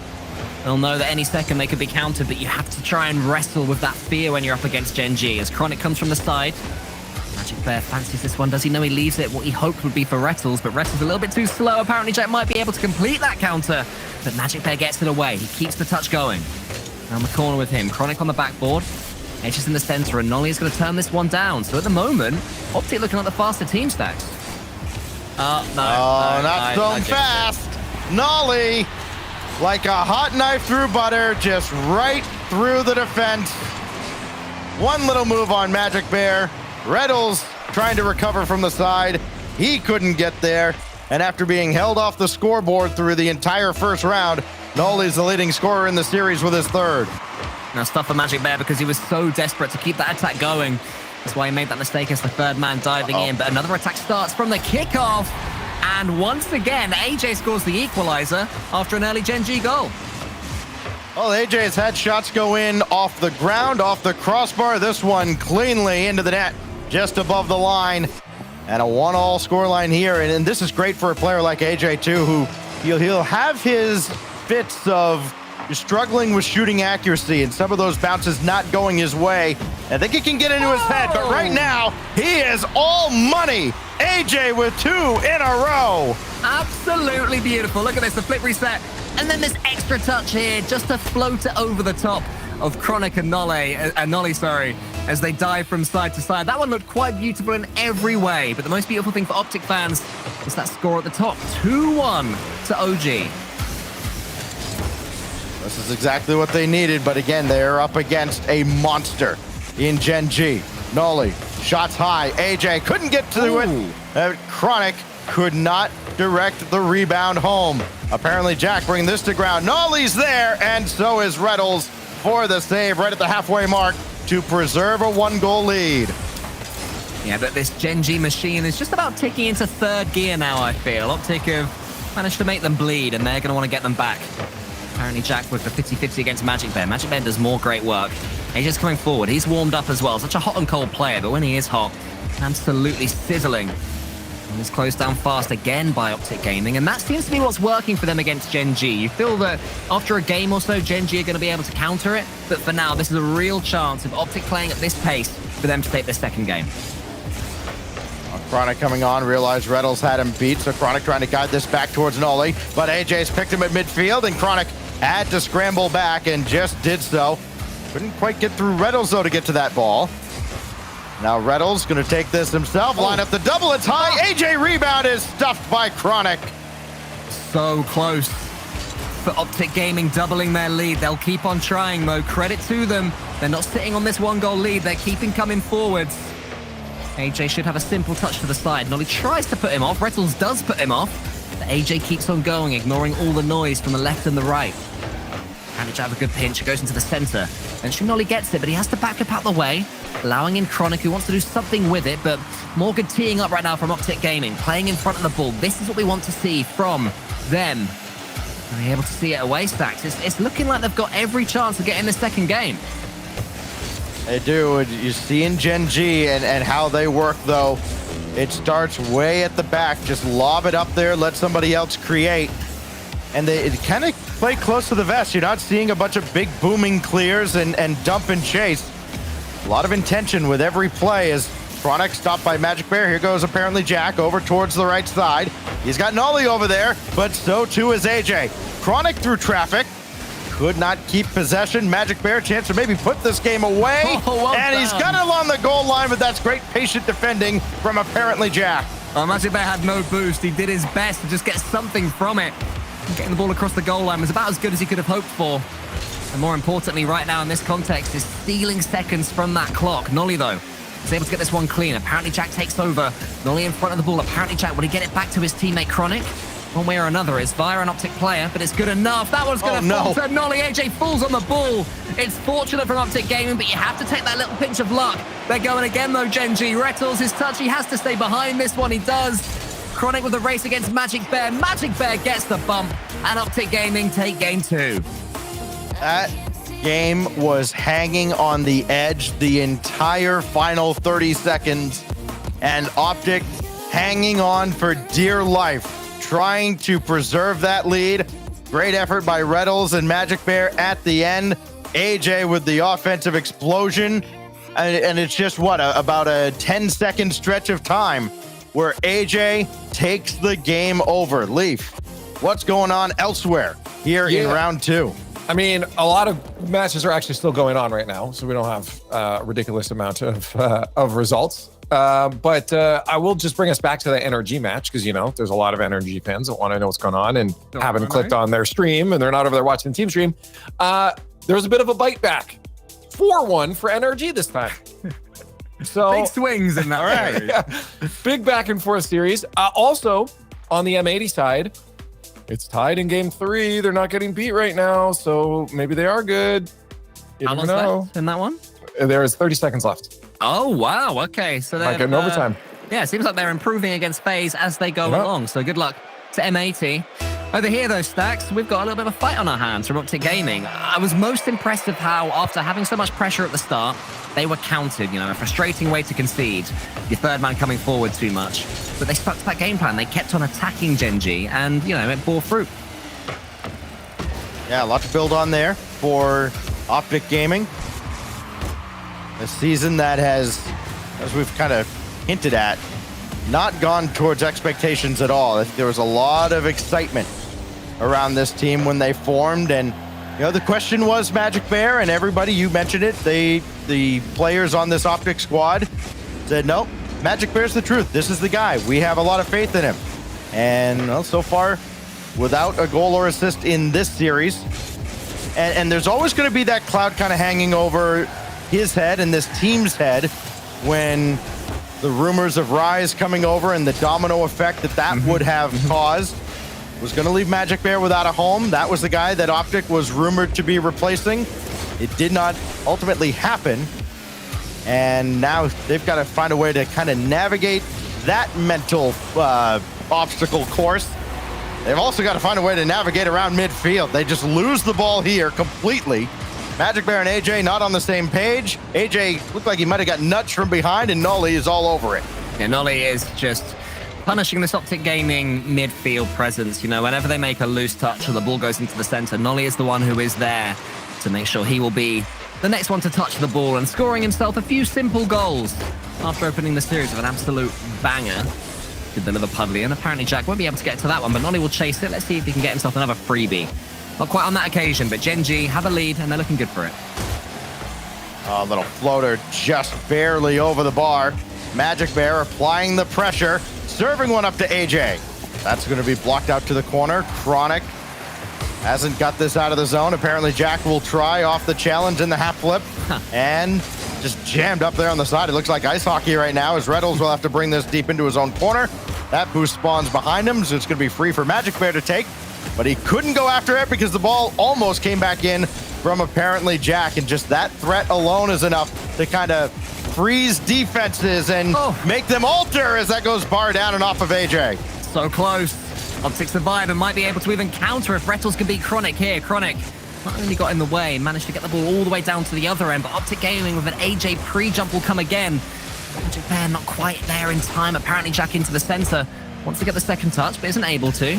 Apparently Jack, though, does linger in front, asking Chronic to pass the ball to him. Instead, Chronic opted just to send it long to try and waste some OpTic boost. It looked like a good choice, and eventually he is going to put it away, and it's 2-0 GenG. What more can you say? Apparently Jack, it's a shot on, it's a rebound. Chronic coming in, and just the defense of OpTic falling apart here at the midway point of game 3. It's not match point after their efforts from game 2, but Nolly's going to add to it as he slots one from midfield off the kickoff. And now it is just pouring goals from GenG. Another midfield goal from Nolly. And I think one thing I've noticed about GenG that they do a little bit differently is, it sounds weird, but bear with me, how often they turn down passes. They'll have a player in front of them, 45 degrees with full boost. Everyone is expecting that pass to go to the player in front. But, you know, you saw with Chronic last time, instead, he just floated the ball up, you know, onto the backboard. And I think because OpTic Gaming had positioned to block any incoming pass, that meant that they had to waste so much boost. And of course, GenG, they're so well drilled that they were able to make the most from that. And the rotations led to the goal that put them 2-0 up before Nolly made it 3. So the decision-making is relatively unique at the moment from GenG, and that goes all the way down to the way they play and view the game as a team. Yeah, it seems like they have just a very deep understanding of how you think in Rocket League and just what kind of almost automatic reactions you make. You see somebody go up, okay, I have to go challenge them. But then if that player is a decoy, then now you give yourself an advantage because you know something the defense doesn't. And they've been able to utilize that to great effect to generate a lot of scoring opportunities. And look, over time, those opportunities are going to add up. The ball's going to end up in the net more often, and the wins are going to rack up with them. The wins are racking up, and it looks like the win for this game is fairly inevitable now with 80 seconds left and 3 goals to the good for GenG. OpTic have continued to fight, continue to have shots, but you need to be a little bit more powerful than that with your strikes if you are to get it past Chronic. That's more like it, but that one's inaccurate, unfortunately, from Magic Bear. Rettles keeps the attack going, scooping it around the corner. AJ follows through, wants to get the second touch and does. Nolly's going to miss. Magic Bear's coming in, and it's a smart finish into the floor from Magic Bear. Yeah, that's a great, patient attack as well. AJ gets the second touch. Magic Bear, fantastic read. He sees Chronic coming on, realizes he can't just take the straight-on shot. The Magic Bear getting his second goal of the tournament, and a big one to maybe get some momentum here for OpTic as they go with the fake kickoff. Can they create off of it? It's got to be on to Magic Bear. but he's got to turn around with apparently Jack all over that ball. Chronic's going to send that one long. I love the optimism still from OpTic Gaming. They're still trying to play this game right. The fake kickoff coming in, showing that they're still communicating, trying to mix up their approach, trying to make GenG guess and second guess themselves. It might not be too effective, but I admire the effort. Rettles is going to leave that one towards Magic Bear, who tees up AJ, and now Rettles is in, has a chance for a clean hit towards Chronic. Chronic in the perfect place to block as per usual. 20 seconds left. OpTic needs something soon if they're to steal something from this game. The pressure for Magic Bear has been solid, especially at midfield, giving GenG something to think about. Going to try and create on his own right at Chronic, who makes a critical one-on-one stop, and that will take any hope of an OpTic comeback out of the equation as Nolly adds another. AJ's going to get credit for an extermination, which was happening behind the scenes and we barely noticed. But Nolly adds his 6th goal of this series. He's just being a poacher, Nolly. He's not doing too much, just waiting for the ball to land to him. Well, I say he's not doing too much. He's doing all the work before he approaches the ball, you know, knowing where to be, having the read on the play. He's having the time of his life, really, is Nolly. He's had a fairly stuttered start to his RLCS career back in his guild days, but now he's so at home. And GenG are at home just in North America. They are loving life right now. And Leaf, who else is loving life and who is starting to hate it? Well, I mean, that's a broad question, isn't it? It's supposed to be here for a while. In Rocket League terms, explain. Okay. I think for some of these teams, they're not starting to hate it. They've been hating it for a while. True. Well, we do have, again, we're a bit ahead of some of the other matches right now, but a team we haven't really talked about much right now, Space Station. They're currently sitting on match point against Furia. They're up 2-1 in that game 3 with a minute left, so there could be a sweep for Space Station on the docket. Then we also have a swing back to the middle, I suppose, for the Rebellion NRG match. Up until 0 seconds, it was tied 2-2, and NRG did get a 0-second goal. So it was a much closer match that time from one end of the spectrum to the other. And I do believe G2 was sitting at a match point, and I'm not sure if they've just completed that sweep over the Knights. I do believe they might have. No, it's almost done. It's 4-1, so probably in the next 30 seconds, they'll be winning that, yeah. Okay, so things starting to trend back to the center in most of these matches, and I think Stacks that last game from GenG was a bit of a trend back to the center in the microcosm of this game. Oh, definitely. That's more the GenG we expected. They kind of pull away at the end, made that look even further from a contested game as AJ took out Chronic there. Magic Bear's got to try and circle around back on this. That's a good effort out of Magic Bear to deny GenG an early opportunity. Can we just touch on for a moment, if I understood what Leaf said a moment ago, is Furia about to go 0-2? Yeah, that did cross my mind, showing how harsh that swing against Complexity could end up being for Furia. It's tough. They have got a crew next, so they'll be confident in beating them. But even so, you don't want to go 0-2 when you know you need a result just to make San Diego realistic after a quarterfinals. It's a harsh world, man. Quarterfinals, and suddenly you feel like you're climbing a slippery hill. Yeah, and that's at a crew team that they're going to be playing for their maybe invitational lives. Also, by the way, on that subject, Complexity, you mentioned them. Happy birthday to Dex, their team stream caster, as Nolly adds one as well. Look, we're not going to talk about the other birthday over on the GenG side. We've talked about him enough. Nolly's got 7 goals. How many of them have been open goals, Stacks? Do you keep track of that? I don't have that. I should probably start putting a star next to them for him, right? I mean, it feels like at least 3 of them. Yeah, he's just poaching and prodding. That's all he needs to do. Maybe he can show what a god he is mechanically here in the skies. Not to be. Oh, here we go. Another chance. Go on, Nolly. Redirect. Unlucky. If that was an open goal, mate, he would have nailed it. Well, Magic Bear and AJ jumps in front here. Looked like that was called out, as Magic Bear will wait on the opposite side. Instead, just kind of peels off at the end. We've seen that a lot from Magic Bear. You know, he's not just kind of recklessly diving in for these challenges. He's always making sure he's in a position to recover if needed. I wonder if maybe they need him to be a little more proactive as he makes the stop here on apparently Jack. Reddle's there to help as well. And AJ, it goes off of Reddles and in! Oh, it just keeps building up for the green wall. Yeah, it does. And that's the quality of GenG. You know, they force these mistakes. They make players seem like they're out of position or have to head back when normally they'd be going towards the ball. I was just thinking, actually, before that one went in, have you noticed how much more static OpTic look? Their car body language doesn't really seem to me like they're going to be believing they'll get back into this series. They've slowed down a bit. I've got a horrible feeling they're a little bit tuckered. And GenG, of course, can take full advantage of that. The other teams in this group, Boy and Dignitas.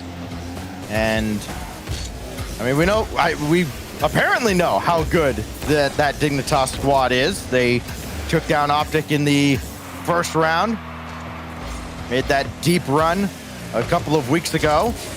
Speaking of Dignitas, today the 4-year anniversary of a much different Dignitas team, winning DreamHack Leipzig back in 2019. Oh, and big man Yukio. Yes, sir. The future was bright. The Dignitas It really was. He had forward without Kadon. He had the stellar performance at the World Championship a few months prior, and then ended up with Dig. Everything looked great. Questionable results after that. Yeah. Apparently Jack bringing this one through. That found Nolly. He's going to go for an 8th goal, and why not? Oh, Magic Bear there to stop him. I'll keep on coming though, GenG, but OpTic are going to have to step up the pace themselves. There's an attempted fake by AJ. Apparently Jack wasn't falling for it, but that's a great challenge from Rettles. But why is Magic Bear a little bit too far back? Got to be attacking those when your team are in need of a couple of goals. With time quickly dwindling. AJ around the corner again. There's a good demo from Magic Bear, but the challenge from AJ will fall to Magic Bear, but the shot's not there, Stacks. It just seems that final ingredient, the pepper, the spice, isn't quite available for OpTic Gaming anymore. Yeah, they just haven't been able to finish. AJ will try here. His shooting's been on. Gets a little help as it goes off of Nolly and in, but he will take it. It's a 5th goal in this series for AJ, who has absolutely come alive and is trying to drag OpTic back to the starting block. It's also open goal number 97 in the series for Nolly, so congratulations to him. Probably not his favorite of all of them, but the series does remain alive thanks to that flick from AJ. They have to build upon it, and they have to survive first. Magic Bear gets in the way. There's an attempted pinch from apparently Jack and Nolly, I think it was. Quite happening. OpTic come forward. Rettles gets the demo. Is the goal open for AJ? Yes, it is. He's been watching Nolly. He knows how to sink these. OpTic are alive and well. Oh. Demo after demo through the smoke screen, nobody home. AJ adding another. Here comes OG, just trying to salvage anything out of this season and give themselves some hope and a shot at getting to the major in San Diego. It starts with a win here if they can somehow muster it. But here comes Nolly. Final minute. Apparently Jack is there, and so is Rettles. They look like they were down and out, OpTic. But now, alive and well. Rettles beats Nolly again. Chronic touch to the side. Rettles is coming in. Look at the pace improvement from OpTic. Magic Bear desperate for the ball now. Around the corner he goes. Wants to get the challenge against Chronic. Chronic does well to slow it down, but then a mistake comes in. Nolly, thankfully for Chronic, Nolly was back. That was not ideal from the young American genius. And OpTic are flying to the end of this game. Oh, AJ pounds one over the bar, and Magic Bear on the rebound effort. That's going to leave Rettles all alone, and the shot on an open net was wide. There's Nolly, who again scores on an open net and breaks the 2-all tie. If anything was going to end this series, that's what it was going to be. Nolly with an open net in front of him. That one was a little bit trickier, I won't lie. You know, he's had a lot of work to do, and that ball was coming around the corner. OpTic Gaming, you've done it before. 19 seconds to come back into this one again. Give the ball to AJ and just get the heck out of his way. But right now, it's the other AJ, apparently Jack, who AJ has to challenge.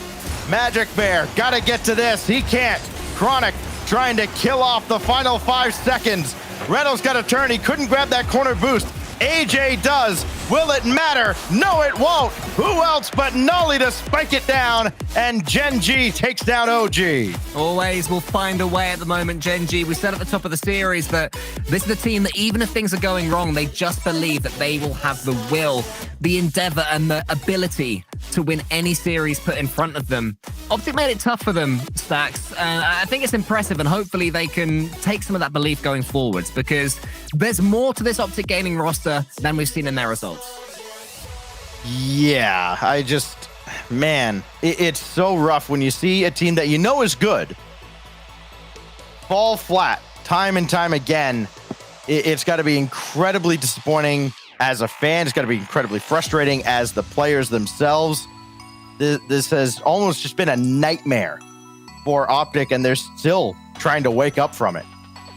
Beef, hello. Yeah. Hi. How you doing, mate? How you doing? Good series Oh, there, but you know, dandy. what's been going on elsewhere in that? Everything all the time, and it's all done now, though. So Wow. there's All nothing done? else down. Let's That's a go speedy home. round. Let's go home. Yeah, no, everything ended about around the same time there. Quick, we'll go over these after the break here, but like quick update before we do go to that is that Dignitas got their win over Koi. FaZe Clan, yes, I completed that sweep. NRG got their dub 3-1 over Shopify Rebellion, so that's good. G2 is looking good today. They're 3-0 over the Knights right now. It just looks solid all around. And version 1 looking good with a dub over Ghost Gaming. We'll wrap all the rest up afterwards, though. Why don't we go to a break, stretch our legs, get some water, and come back? Yeah, let's do that. We'll see you on the other side.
Tries to send one to the back of the net, and he will triple touch. You said the double might work out. How about a triple? Oh my! This time, fire! Try to clear this away. Let me call it. Put them at me. Picked up the save. It's still there for Jimbo. He scored.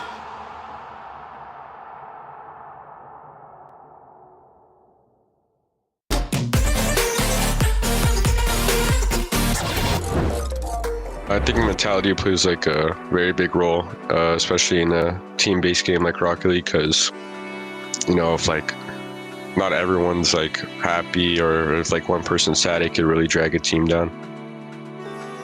We have a very good like coach. Nick does a great job like getting us hype and stuff. Andy's like very loud, and Evo's also like really hype, just in case anyone ever gets down. Something to keep my headspace is like the fact that we just have a lot of potential as a team, and that kind of showed as we got like a top 4 last regional. So that kind of keeps me in a good headspace, knowing like what we are capable of.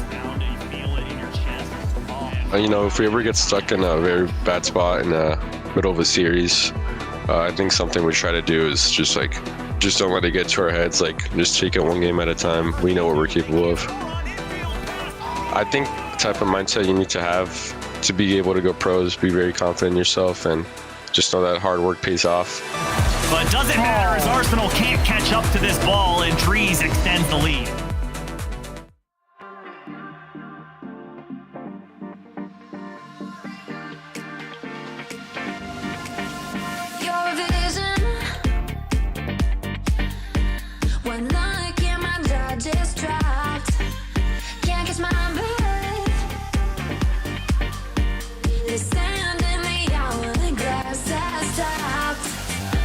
You light up my world in ways I can't explain.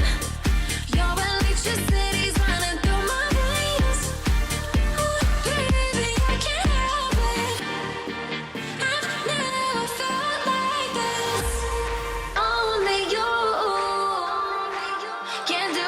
what you do. Only you. Give me that deja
Welcome back to the Rocket League Championship Series here on day one, group stage of the North American Cup. I'm Leaf, and my friends have transformed into other friends. Achieves and Spaceman have. Good day.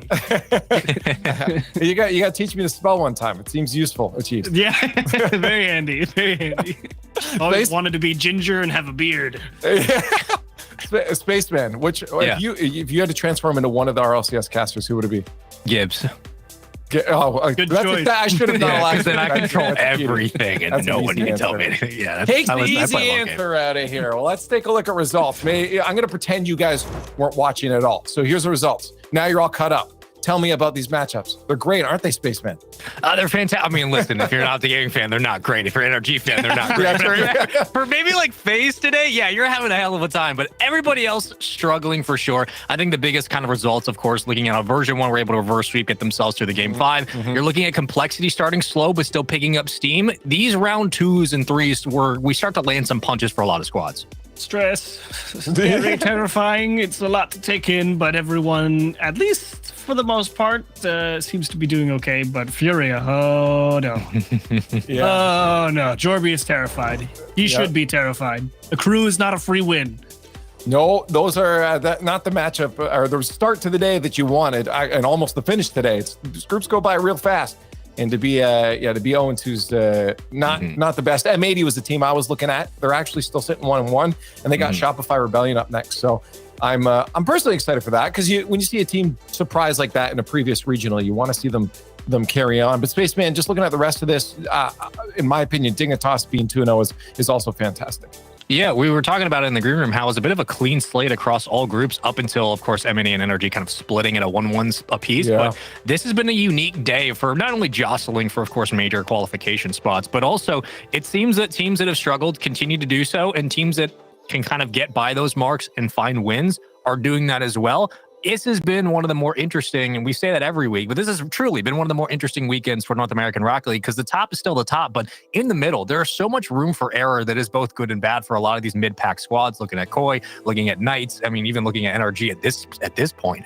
I genuinely don't know how this round 3 is going to go, even if you're having a classic matchup like FaZe and NRG. Yeah, I was worried because Gibbs showed up, and I'm like, oh, that means we're about to get a lot of tiebreakers scenarios. Something's about to go down, some math I don't understand. But here's your next matchups. We have one more round for the group stage. Reminder, don't leave after this. We do have the first round of the playoff match happening after the group stages are done. And if you'd like to see any of these matches that we're not playing on the main broadcast here, please go support those teams over on the team broadcast. Whatever platform you're on, just hit the Rocket League category and find those team streams. Cheer them on, get in the chat. Some of these teams need your support right now. They definitely do. But over here on the main broadcast, we're going to be looking into FaZe Clan facing off against NRG. NRG, again, we're hoping to have that bounce back. But watching FaZe Clan today, Cheese play, it looks like this might be a little one-sided. FaZe Clan is on fire and maybe a little angry, it looks like. Yep. Coach Diz has his team raring to go. NRG definitely not the most enviable spot because they did lose to M80. If M80 loses here to Shopify, it's going to be absolute chaos, and you will get some of those tiebreakers. So first killer, Simple and missed.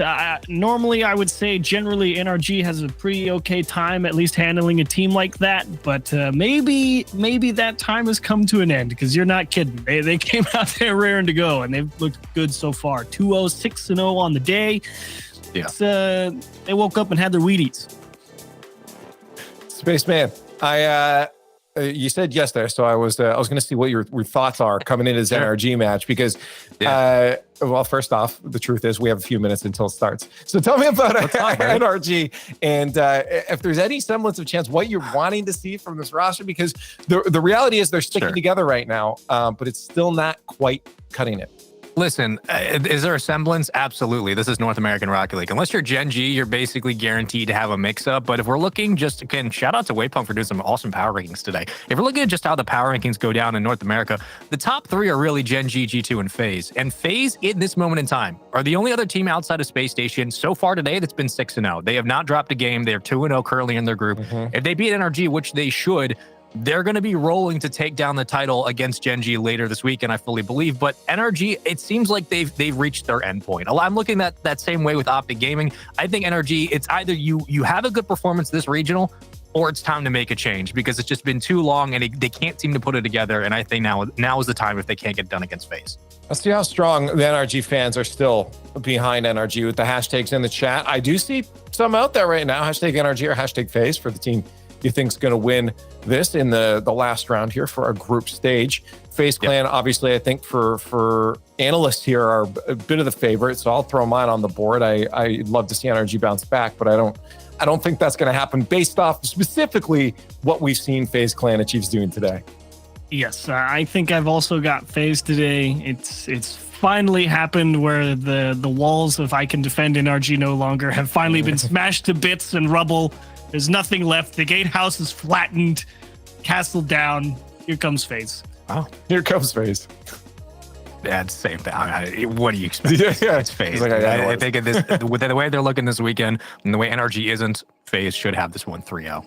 Yeah, this. I mean, we also have the added effect that I heard. Swishy being tired on this. It's regardless. My pick is still the same, but that's probably going to add to the effect of this. That with FaZe Clan stomping through 6-0 on the day. Chat, are you? There's a gap curse set up right here. How thrilled! Oh my goodness gracious me! What's going on here? There's no way that they've burrowed that deeply into your heart. No, they have. Like we pulled chat out of their hole and they saw their shadow and they're like, no, 7 more years of NRG. And we're never going back. It's bad. Chat, get together, okay? The fortune is in. Wow, that is, and it's climbing too. NRG fans are still alive. They still think the dream is possible. The question now is, are they about to be crushed into oblivion? We find out now, Chiefs. There's definitely no guarantees, that's for sure, Spaceman. A lot of good things to happen here. NRG consistently, at least across the board, has always shown they've got a decent amount of defensive stability, and boy, they're going to need it here against FaZe. I think the sentence guarantees in North American Rocket League should never, ever go together, and they probably won't. But if we are looking at least the contingency plan, if you are NRG, they're going to have to shut down First Killer. Listen, if he's the catalyst for this offense, if he is how FaZe are going to get on the board, specifically upfield, NRG have to do a better job going into this matchup than they've done so far today and achieves. It's a tall order to take. You got to believe Roldiz has these boys on point. Yeah, Roldiz doing a lot of good work for FaZe. Garrett G getting a lot of big demos. Opens up the world for Squishy one-on-one, and he actually keeps it out. Nick Costello, the defensive wizard, makes another stop. Look, you can scratch your head and wonder that should have been an opening goal, sure, but you also give credit to Garrett immediately getting physical with FaZe, taking 2 out of the play and very early on. NRG at least establishing that physical prowess we know they're capable of, but FaZe are more than happy to play the long ball game here as a quick dump from Squishy gives it to Garrett on the 1-2 give and go, and FaZe will try to retake their own side of the field for now, still fighting for possession, but all for NRG here. Liking the early pressure from NRG. They're at least willing to really go up there and fight for possession. And actually going to score. Did he just bump Typical off the goal line? And was he just able to walk right through out of the corner? And so it begins. Yeah, it looked like it was a bump on the mist, and Squishy plays it low back down on the curve and immediately gets into the goal line. So Chiefs, like starting off the series, we're hyping up FaZe, talking about how good this squad looked today. It's only been a goal. But for NRG, outside of physicality, what do you need to see out of them? Feels like we've asked that question for a year now. What needs to change going into today? Right now, if you're NRG, don't continue to get physical and smash them, because right now I don't think they've had to play any defense. This might be their first go-around. And, I was about to say, come on, you can't let the air dribble uncontested just find its way through. But in general, if you're NRG, for a long time, they've been an incredibly dangerous counter-attacking team. And a lot of that just, they have great coordination on defense, but at the same time, it has started to feel like that transition game has lost a lot of the bite for them. So if you're wondering how to improve on that, I mean, there's only so much you can do. A lot of that transition game when it comes to a team all being ready is largely mechanical based. Sure. And when you've got players like Squishy, Justin, and Garrett, all three quite mechanically adept, and they're still not getting the job done, I mean, can't really say anything but fight through the slump. Even sometimes the best people in the world at their respective sport just go through a rough patch, and maybe that's all you're getting from NRG. Who knows? Maybe they just need everyone to say, you know what, they're finally done before they come all the way back. I mean, this is easily the happiest chat's probably been all day today, but even starting off with how that opening goal went, FaZe have left no pressure on the other side of the field up until what would have been a ridiculous pass to First Killer, but very quickly possession back to the boys in blue. NRG doing a nice job on those counterattacks you just hit on. Looks like they're more comfortable at the midfield line as Justin feeling it off the ceiling with a bounce touch. First Killer will play this very easily. And how do FaZe regroup numbers and pressure back towards that midfield line? They've struggled to start game one, but as they keep it on the ground, they have plenty of space to work with, and it's all thanks to Mist with a beautiful flick with 2:10 on the clock. Really great placement as well. You can see Justin, he gets put in the 1-on-2 in the back. He has to make sure to not get bumped, so he starts to try and cut inward to try and go out to avoid having to play the goal line with the bump coming at him and try and make the save. Decides to try and cut down the angle. Mist takes what he's given, says, you've given up the bottom corner. Gonna take it. Been a couple of deep throws from Justin at midfield, just putting the ball back in play where FaZe have to corral it and swing it back out for a counterattack. Granted, FaZe have handled that quite well. They haven't handled the drop down. Dangerous waterfall, no pressure now. Tied game 1-1 still. We play on. First Killer, gonna dump it. Red to Mist off the backboard. Read by Justin very quickly. The defense of NRG not wasting a lot of time on their clears. RG normally so good at converting those open chances. He gets the second one. This time he doesn't have to read it off the top corner. It's just wide open. Everyone from FaZe gone AWOL here. Typical had time to go grab corner boost. Unfortunately for him, it wasn't there, so he just continued up the sidewall, wasn't able to react to the bounce back into the middle. NRG gets another go-ahead goal here. FaZe, I really thought we were going to see them kind of just run this one down and just press until NRG finally cracked, and it's been anything but. Oh, that's a great pass. And I don't want to say it's been old demons for FaZe because we've seen a couple of double commits in this game, but that's really something they've worked through in the past couple of months. They have really tried to hone in on spreading out their looks. But it's really come down just the pressure from NRG. They've done a great job on the counterattacks. They're limiting the possessions the First Killer has, really forcing Mist to have to take it right up the gut. Typical trying to center out, so, but Mist will play it low. Typical back out the 1-2. The pass for FaZe, continuing, extending, but quickly denied. And yet again, it's NRG who clear the ball. Very proactive, great understanding about where the ball is moving on defense. Justin keeping Mist honest in the goal. Obviously, if it works itself into the net, so be it. But in general, just making sure he doesn't just allow a free clear there. So FaZe, you're gonna right. Spaceman just kind of stalling out right there. Yeah, they're out of their own half, but they still gotta go and fight for the ball. Yeah, the game plan kind of breaks down, but maybe First Killer can flip the page here, start a new chapter. Typical with a low catch, wins the 50, Mist waiting. He has a look. Fighting 2 at a time. NRG will double commit happily on that play, but First Killer gets it back. Garrett should have this no problem. And again, it comes down to kind of the stagnated push for FaZe. They get 1 or 2 looks there, but they go back to midfield and have to try yet again on an ISO challenge. Wow. NRG more than happy to play it. It's a little too easy right now for NRG. Closing the gap quick, too. You thought maybe there was going to be something. Justin rips 2 of them off the same spot on the post. Chance for First Killer one-on-one. It'll take a decent skip for Sypical. Mist is really going to have to stretch. No chance to get there before Garrett. Second shot from First Killer. Third one, and Justin doesn't have the time to recover. They tie it up with 1 second. If that's not the pinnacle of what goes wrong for NRG, you're winning a game, and now you got to go play OT, and if you lose it, everyone just kind of rolls their eyes and goes, of course. I mean, I want to say that says more about just the FaZe offense finally clicking. It was the bottleneck that eventually punched its way through, but NRG threw everything they had at the ball. Just FaZe kept the pressure going. Finally, that continuous offense that we're so used to. It's been here the entirety of today for the start of this group. FaZe looking very comfortable in the end, but First Killer puts it away. Into OT we go. Do NRG have enough in the tank to steal this game 1 after losing it on the goal line?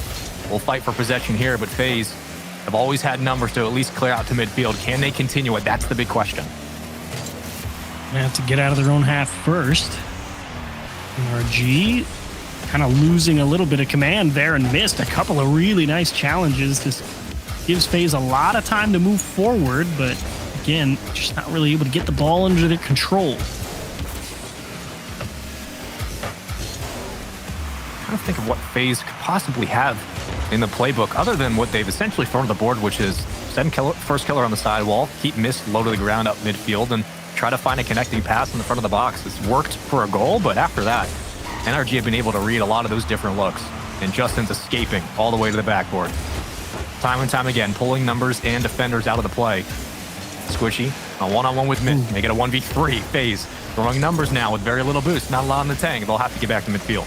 A little awkward here for NRG. They escape, but they're definitely not in a good set to go on a strong counterattack. Doesn't really feel like they've quite got the boost in all 3 players to really feel comfortable going for that. That shot is well wide.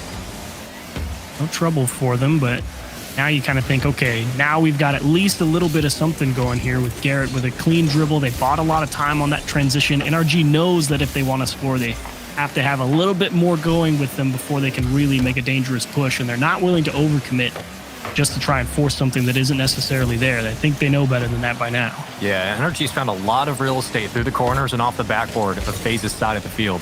They haven't been as pressed as you might have thought before to start this series. Garrett, low to the post. Oh, it's there. Opposite corner. Garrett gets the assist. High fives all around. NRG, again, finding some real estate, and they close the deal in game 1.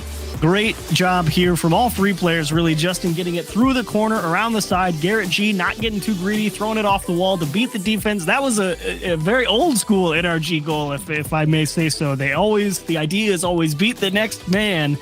Well, they didn't do just that. Squishy, great timing, aggressive, to be fair. If he hadn't won that race to the ball there and just poked it around everybody, it was very likely they were going to get counterattacked and lose the game, but they fight through the 1-second equalizer. They hold a decent amount of pressure. They've generally prevented FaZe from really getting out and keeping an extended stay on their own half across the board, so well done overall, Leaf. Yes, indeed. I mean, the fact that FaZe Clan is tearing through today and somehow stumbled or wasn't able to figure out what to do here. Sure, overtime, but like you lost it to NRG. I mean, NRG must be doing something, or all of the steam was used in those previous matches is for FaZe. Across the board, I want to let you guys know, G2 looking good against version 1 right now. They're up 1-0 and in the series and 2-0 in the next game. M80 not having a hot day. They lost 6-0 against Shopify Rebellion in game 1. They're now down 2-0 in the next game. And Complexity is currently up 1-0 in game 2 with a win over Space Station. So they might be on match point against Space Station soon. Yep. Wow. So the 6-0 team's not looking the greatest today. Well, you know, Furia, go. They're up 2-0 over Crew right now. That was very crucial for them. Okay, not free, but getting the job done. They're getting the job. Yeah. Said about a lot of teams this weekend. Listen, we've had this discussion many times about validity of NRG, validity of FaZe, and how FaZe need to break the top 4 curse. Is it only fair that, given everything that's at stake this weekend for FaZe, that NRG just come in here and cause upsets? Is that really what's going to happen? Yeah, that's fair. It's fair for entertainment. Good. Appreciate that. All's fair in love and entertainment. Oh, they're going to score for Sometimes they go hand in hand. It's typical. Gets a little 1-2. Nice job by FaZe. So I guess it wasn't as free as it initially looked, but that takeaway cross into the middle and first killer dishing it right back. I mean, yeah, Justin, you can hang out on the backboard all you like. I don't know if there's any way you're going to get to wherever Supercool's going to put that. Great passing and short-range vision from FaZe. I mean, that's what was missing in game 1 was those quick infield passes, cutting down the defense, that offensive third that NRG were more than happy to play the long counterattack game again. They weren't pressured too heavily on FaZe's side of the field. FaZe struggled very much with anything other than just ISO plays one at a time as they tried to hold on to possession, but typical, again, dangerously hard off the backboard. They'll try to play it towards the midfield, missed, cutting into the box, quick shot, NRG having to deal with the pressure quickly. And you do need to see NRG continue to be proactive on the defense, go out there and meet the ball in the middle of those passing lanes. You just saw Garrett G come up with a miss. That can allow a lot of dangerous extra opportunities for FaZe to regroup in the midfield and start some of those extended stays. You can't really afford to come up empty on anything you go for. It's been a lot of congestion at midfield. It's usually like a 1v2 for FaZe where NRG have been trying to corral that ball back, but eventually falls its way through. Still fighting for possession here. First killer gets bumped off the play, but Mist will take it back, and first killer's ready in the wing in case the pass did come through. Instead, long touch, redirect, doesn't go anywhere. NRG struggling to get it towards the other side. Quick cut down. First killer's now just flying in and out of defensive holds, just taking the ball away from NRG. Justin trying to keep that physicality going that NRG had it in game 1. Seeing if they can open up some extra holes on that FaZe defense. Pop towards the net. Typical actually comes up empty. Doesn't matter though. Justin believed him, so all things considered, the defensive idea works. Squishy to Justin in the corner. Back to Garrett. Like the idea, but maybe in that situation, the spacing would have worked out better for the shot. Either way, NRG saved the counterattack to keep the deficit to 1. I think just checking the meters alone, the boost game has been there for FaZe defensively. They've usually had around 60 to 70 in the tank to deal with this pressure. So if you're NRG, that's something to keep in mind. Just granted, you're always having to deal with one member in your face, let alone 2 collapsing on the front of the net. We've seen it time and time again. Garrett will find a demo. We saw that in game 1. It led way to that opening goal. And then things quieted down. Physicality just wasn't the same, but they still find a way to close it out. Justin can't get it through midfield. Simple does cut it. Squishy should have this possession, and he will before first killer interrupts and steals it right back. Garrett taking it through. Miss cutting it down. Back and forth we go, trading possessions here. Typical, looking for a bump, will fall off. Ooh, and Justin plays this one quite tight. Very awkward, and Garrett G just smashing himself through all the players on that near post. Squishy going to be trying to get in first killer's face. And again, I mean, Garrett G, he's having quite a defensive show. And there's the pass from Justin, and they turn it into a give and go. God, these counterattacks are just lethal. The win by Garrett, first of all, in the 50 into the neutral zone. Justin on a dime, and Garrett closes it. Just slams that textbook down on FaZe's head. Wow. I'm amazed that got through. I mean, Garrett G, he's got the speed right now on defense. He's seeing how FaZe likes to move the ball. He's getting in their face, not letting anything go for 3. I should say all of NRG are doing quite a nice job of that, but definitely feels like in general, Garrett G definitely stepping up and looking excellent in that particular aspect of the game so far. I don't know what's more impressive, the pass from Justin or the fact that Garrett even wins that alone. But maybe FaZe will just have to take a breather and calm things down, because you still have to worry about first killer and Typical working in tandem like they do. Man, that was so not fair either. Like, Squishy had to jump. It's not like it was a terrible approach from him. He had to jump to dodge a demo. And unfortunately, Typical just had such great command of the ball that he was able to keep that one stuck to the floor and go right under him. So can't really fault Squishy's approach so much as they like to see Typical with that level of control. Big kickoff win by FaZe as well. They've kept the pressure here. Finally, NRG do escape, only for a moment. Garrett, double tap, you'd almost think. Squishy. was thinking about the challenge, but instead he will fall back to the midfield. Garrett does get a redirect, and Justin will play it. Typical on a one-on-one. What do you have in the tank? Not much for Justin. Typical should be able to take it out. He will. They combine for a pinch, but Garrett will be there. What do you do if you're FaZe? You're up 1, but it definitely doesn't feel like this is just a waltz to victory. NRG definitely making you work for it. They finally lose a challenge. Yeah, Justin just has to get up to not allow FaZe to jump at it first in the midfield to extend the lead with a minute. FaZe have really been keen on overextending, whether it's typical or missed. After first killer goes for a challenge on Justin or Garrett with the ball, they try to fall back and find an infield pass quickly, but it's been all of NRG on the other side. Typical left it down in the front of the box. Mist circles back to the goal line, hits his own teammate, and NRG take advantage of the free space. That's tough. You can see the second man jumping for FaZe there. They just thought that, I think it was Mist who was going first. They just thought he wasn't quite going to get there, so they go try and jump at it. And unfortunately, Mist catches it with the wheel. Second man barrels through, blows them both out of the play. Typical tried. Huge breakdown for FaZe, and honestly, what was a savable ball, all things considered. I appreciate Typical jumping in to help out his teammate. It just did not go the way. It's like, would you like some help? And it did not go the way he thought. he didn't want to allow what NRG did in game 1. Exactly. The sub 30-second equalizer. He's like, no. But the best laid plans sometimes go awry. That's maybe FaZe's strong suit. When everything breaks down, they tend to thrive. But first killer, maybe for a pinch. It's kept up, and it will touch. 2 OTs in a row. Game 2, here we go. Tied up. This could be a 2-0 series lead for NRG. For FaZe, just looking to tie it up. It'd be big for NRG to get the win, obviously. Gives them a pretty clear-cut through into the next round, regardless of what happens in the M80 series. Versus Shopify Rebellion in their same group. Shopify at 0-2, M80 at 1-1. So should M80 come up with a win, then it doesn't matter because Shopify would be 0-3. But if the other way around happens, NRG would be in a much more precarious position. Either way, in a decent spot right here. Typical doing his best to equalize, and Garrett G will just poke that out in the corner.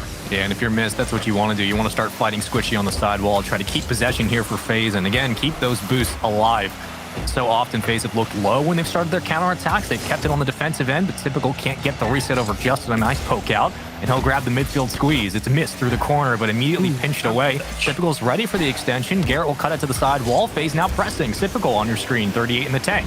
Burns it to get to the backboard. Mist ready. Double commit from NRG. Boys in blue trying to press, but Mist sends it back. And yet again, we go out with about a minute here in this OT. It's really been all of NRG on the possession game, just one at a time for FaZe like we've seen. They haven't been able to find the shot till now, and Garrett denies. Got another one. And now it's back to that ground game. That's really where I think FaZe has got the most value out of their approaches on offense. If they've got that physicality in front and sticking a dribble towards them and seeing what NRG can do with it. Nice save from Squishy. Justin missing the lead touch forward, unfortunately. Will stall out a bit of the possession with the demo on Garrett G, meaning nobody ready to go on offense for NRG, and it's damage control right now at the midfield line. Yeah, looking at one long swing laterally. They're trying to spread the field for FaZe, but Garrett's going to take it right off the gut, just try to punch it through before Typical gets the call, and he'll run point. Misses the touch. Squishy gets it back. Is anyone around for FaZe? Mist has to fly out from his own spot, leaving it on an island, and yet again we'll try to find the angle as Typical looks to keep it alive, but FaZe are struggling. They just haven't been able to find that sustained drive downfield. NRG are more than happy to play boom ball here with about 2 minutes. Burn. A low drop. Wow. Are you kidding? 2 minutes burn, and that's how FaZe find it. Man, first killer goes for a big challenge on the sidewall. Says, hang on, we're not done yet. Throw it to me up here. Talk about chopping one straight down. Surprise, look out below. Here comes Mist barreling in to finish the job. Doesn't matter how good NRG's defense was looking that game, you weren't stopping that one. Great pass and shoot. Well, he gets Typical bumping his own teammate Leaf, and then and on the other side of the field, first goes, would you like some help? And just drops it straight down. I appreciate that. It's a nice duality from FaZe. Yeah, you know what? I'm kind of okay with the back and forth here, because I guarantee you if NRG would have gone to match point, they would have then lost the series. Like, for sure. Rocket League action, man. I like it. Yeah. That just it wouldn't have happened any other way. Across the board, we do have some matches done. The other 6-0 team coming into round 3 just got swept by Complexity Space Station, losing their final round here. G2 sweeping version 1. Knights sweeping Ghost Gaming. And then we do have our other matches on. GenG is currently trying to sweep Dignitas, but they are in an overtime. Actually, Jack just scored. They just swept Dignitas. All I'm learning is that if Leaf starts talking about a team, they're gonna score. NRG. I'm talking about NRG. You're really going for it. You know you picked FaZe, right? Like, oh yeah. Yeah, we did this for you, Chad. You think we wanted to pick FaZe? We did this for you. We care about your mental health, okay? Well, if you are FaZe, you're probably feeling good about, obviously, that Game 2 victory took a little bit longer than maybe you would have liked, but it seemed that Typical did come alive a little bit more. Oh, he couldn't get it. Obviously. Somewhere in there is English. Missed finds the goal. This was a great job. I mean, they actually just waste all the boost off of NRG. Looking back at it now, I'm not surprised Justin couldn't get it. He had 0 boost in the tank. The only reason he didn't get it is because he had to hit the brakes to go up and get that one. So that backwards momentum carried him a little bit deeper into the goal. Couldn't quite poke it with the nose before it crossed the line. And NRG down early. First killer rallying after the bump to make the save. Well, the series has essentially shown you both looks from FaZe and NRG, from defensive prowess to offensive struggles for both sides. They've made some adjustments, but across the board, really has been an even matchup. Something I don't think a lot of us expected. If you're an NRG fan, you were hoping this is the result you get so far. If you're a FaZe fan, it has not gone your way most of the time, but they've been able to clutch up 1 for 1 so far when it comes to at least a minute or more in OT. We play boom ball yet again, trading possessions. One demo on the opposite side, off screen. The 3v2 here for NRG. The general will try to press, but instead, we go back to midfield. No extension, first killer. Does find a demo, there's a chance. Oh, almost a dunk. And no one from FaZe could follow up. Wow, a great stop from Squishy first and foremost. I mean, having to contend with the smoke screen right there and potentially wondering where the shot was going to come from, and then able to prevent getting dunked on. Garrett G one-on-one will carve that one around the defense. It's going to find the equalizer. I was just thinking, NRG, the big difference was they were missing that physicality. They don't need it here.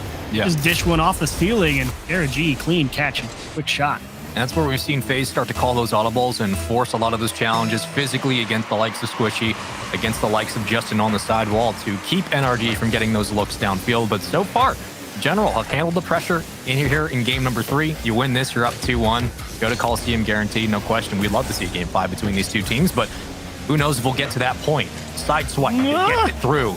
Good clear from Garrett. Some more tough defense required.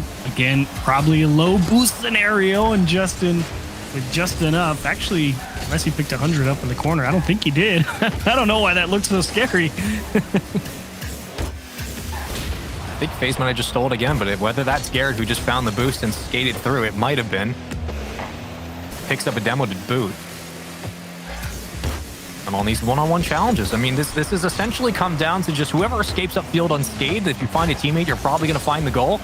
It has not been the cleanest Rocket League from both teams, but it has certainly worked so far in this series. First killer gets it over everybody and stalls it back down to the ground. We come back down to earth for the moment. NRG with a pinch and a clear, they can breathe, but not for long before Squishy tries to equalize or at least send this one through. Real tight positioning from FaZe as well, generally playing quite close to each other, seeing if they can get out in front of some of these follow-up challenges from NRG that have really been breaking up a lot of those FaZe transitions.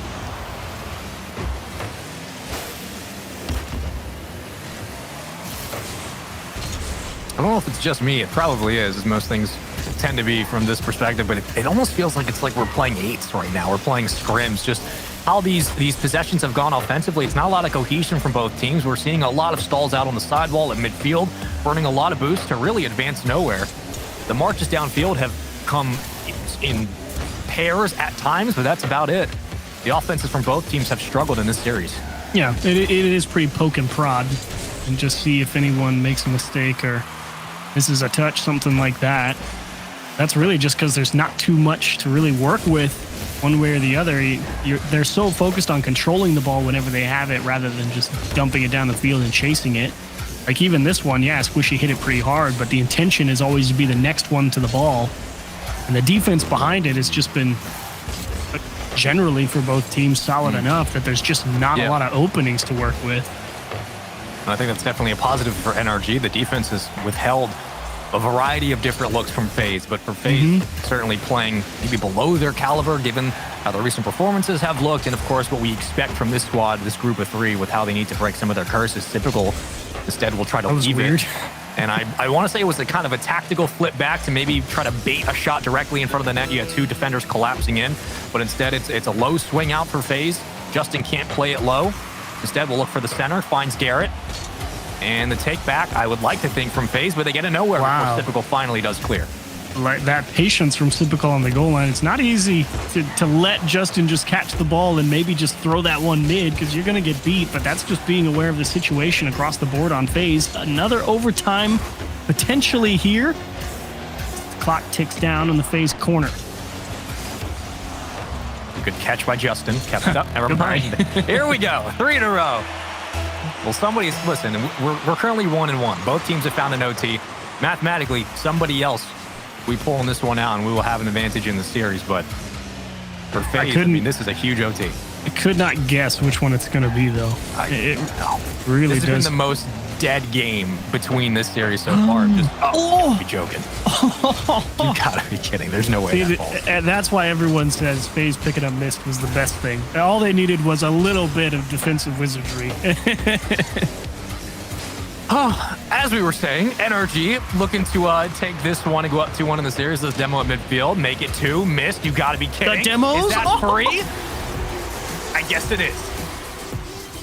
Bye-bye, NRG. Squishy, that's not a bad job challenging the ball. The problem is Mist says, I just beat 2 of your teammates and turned them into dust in the backfield. So it doesn't matter if your challenge was good, bad, ugly, amazing, perfect. You're losing the game. Leaf, we can have conversations all day, every day about, well, they should do this, they should do that, they being proverbial in this stance. But when Mist decides to demo everybody and the net's free, FaZe is probably going to win that game. Well, I mean, if you don't have players on the field, what are you going to do? You can't have invisible hitboxes. I haven't put that in as a feature yet. It's elite analysis. I'm waiting for the rumble, the rumble modifier. Invisibility. That's huge. That's huge. I want that. Anyway, RIP NRG. It was overall a pretty good game. I mean, like Spaceman and I were saying, neither offense really able to find any type of gap or anything. So they said, you know what? Let's just go make one. Yeah. And then also another game that was, where was it that was actually looking fun was the M80 Shopify matchup. I can't tell if they had a problem because I didn't get a result yet, but it looked like M80 was on the backup, but they did get a win back. And it looks like they brought it. Yeah, it's the game 5 now. That's what it is. So, gee. Yeah, M80 was on against match point. Shopify could have finished that off, and they fought back. So, you like to see it. That's a cool start for that. Good team. for M80. Yeah, for a team that's always caused a headache for basically all of North America. Good for them. They're not done yet. NRG losing that game 3 is definitely makes this a much more precarious spot. That's really more than implications really for NRG in this series. Granted, losing today to start off was not ideal. And now for them, they're going to have to make some magic happen as Garrett does just that, avoids a bump, floats it right back out in front, and Squishy will close the deal. Well done, NRG. Garrett just doing a little bit, not too much, just enough to beat the last man once again. And that hard, aggressive follow from Squishy, he's been going for that all game, or all series, I should say, and capitalizes one more time. Just make it look nice. That's all we want. So far, we get that. NRG finding the opening goal. Last time it was FaZe. NRG were able to respond. So far in Coliseum, it's been all of the boys in blue. The general handling a lot of different looks that FaZe have thrown in this series. Like we said time and time again, FaZe have not yet hit maybe their next level that we're used to. But how do they try to solve this riddle here? They started off with a couple of demos. Mist make that 3 so far in about a minute. Ban and make it another first killer. Nice pressure here from FaZe across the board. Typical doing a great job. Little chip, not going to allow Squishy to come up and challenge him if he starts to dribble, so he forces all of energy to go back. And he's got that quick follow-up from first killer like we talked about in last game. FaZe trying to tighten up, play a little bit closer to get a little bit faster follow-up, try and beat NRG to some of those plays. Find a nice equalizer. Typical looking much more comfortable so far in this game than maybe the entirety of game 1 and 2. It looks like he's finding his rhythms, able to pull 2 defenders on the commit, and that set up everything else for FaZe. Tie game, plenty of time here. Very little boost for Garrett. Squishy has to come in, and Justin will try to cut through the lane, intercepting it nicely. It's a bit of an open net, but Garrett's back. Can't get it around Typical, but does enough to at least peel it off the play. Justin will escape. Now one-on-one with first killer. Got missed closing into the net. Make it all 3 here for FaZe. But eventually, the FaZe defense will hold strong and at least keep NRG out for now. That's what NRG's really got in the offensive playbook. And how about Squishy again? Just trying to keep things in the mix.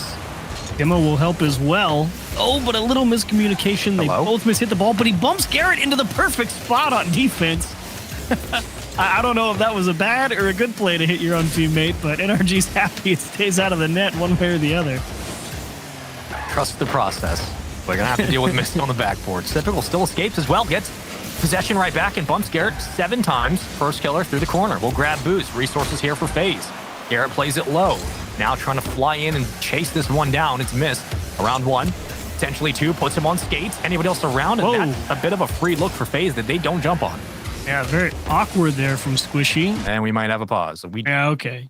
That explains why he just randomly stopped there in the goal line, trying to figure out why he just stopped and potentially allowed FaZe to swarm through. But either way, they make the stops. They float that one across the board. Everyone else calls for a pause, trying to figure out what's happening. But that is okay. We'll get it sorted out. Everyone's blaming Squishy. It's just unfair.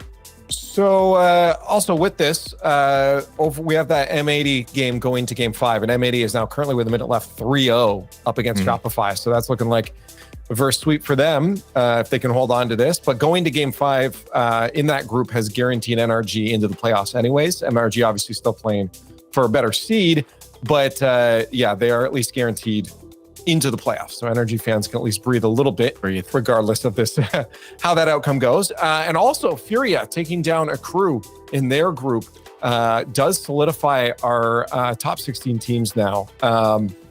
It was Axel, M80, Koi, and Ghost all qualifying with that loss, eliminating a crew from the top 16. So we have our teams for the next regional, but obviously there's still lots to play for points and money into this weekend here. But again, M80, while also a great reverse sweep if they can get it, at least can breathe easy, and NRG fans can breathe easy going forward to choose. You at least make the playoffs. That's all you can ask for. Beyond that, who knows? You got out of groups. Good enough. That's what they always say. You would like to cause a headache for FaZe if you're NRG here. You would love that.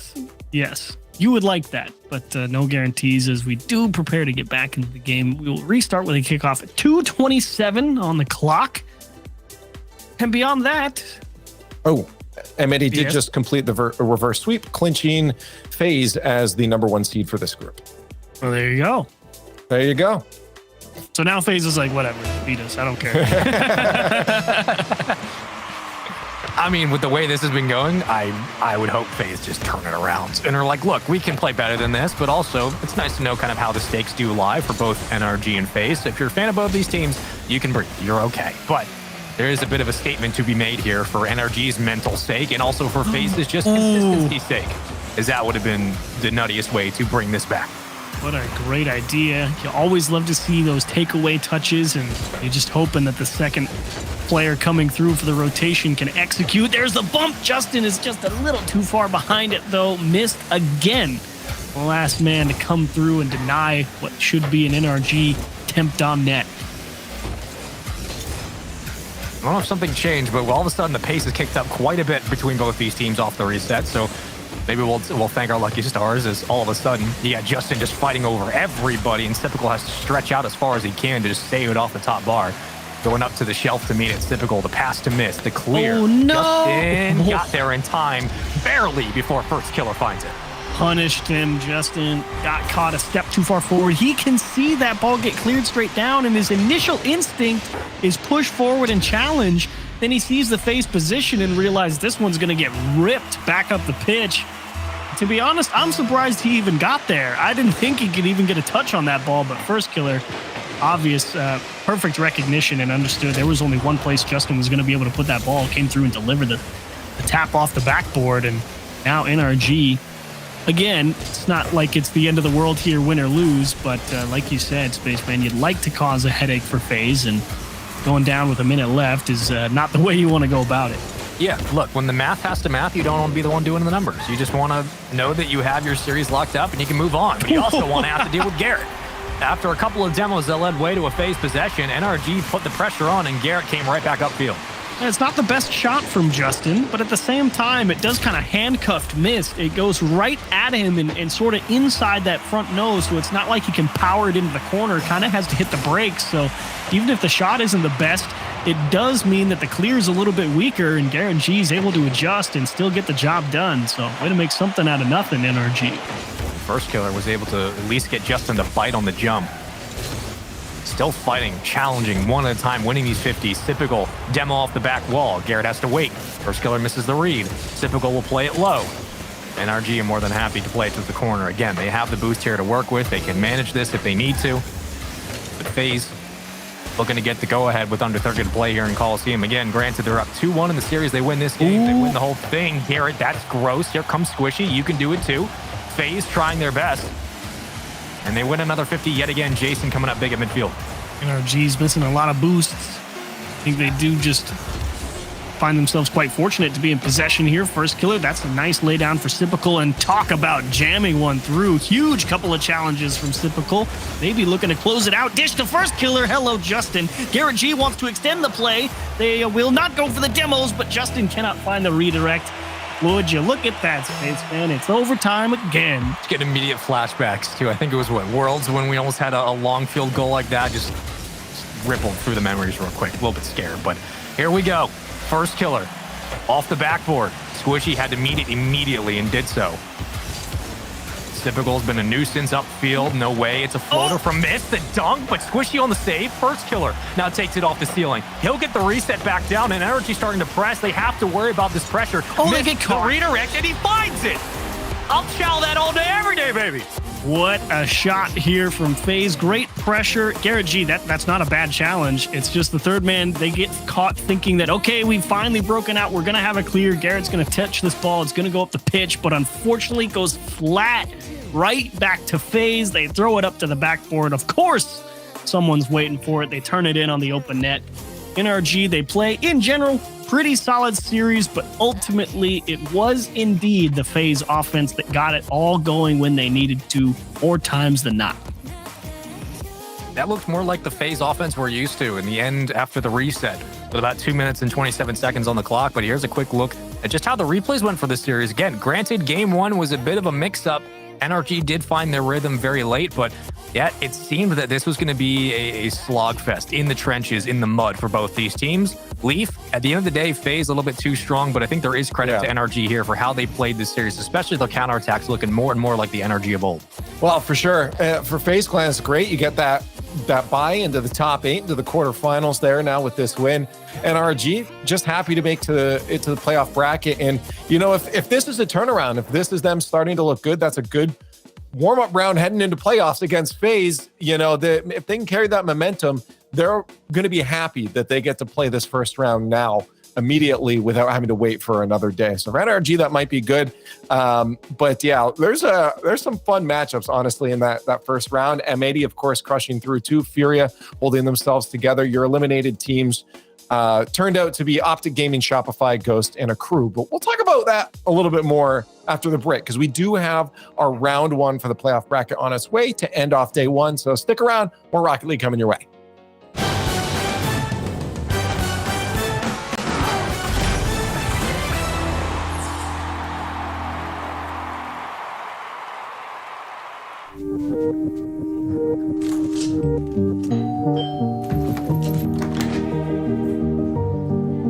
You can save an average of 2 times more with our smart savings tools. For everything we want, we're all better off with an ally.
Tries to send one to the back of the net, and he will triple touch.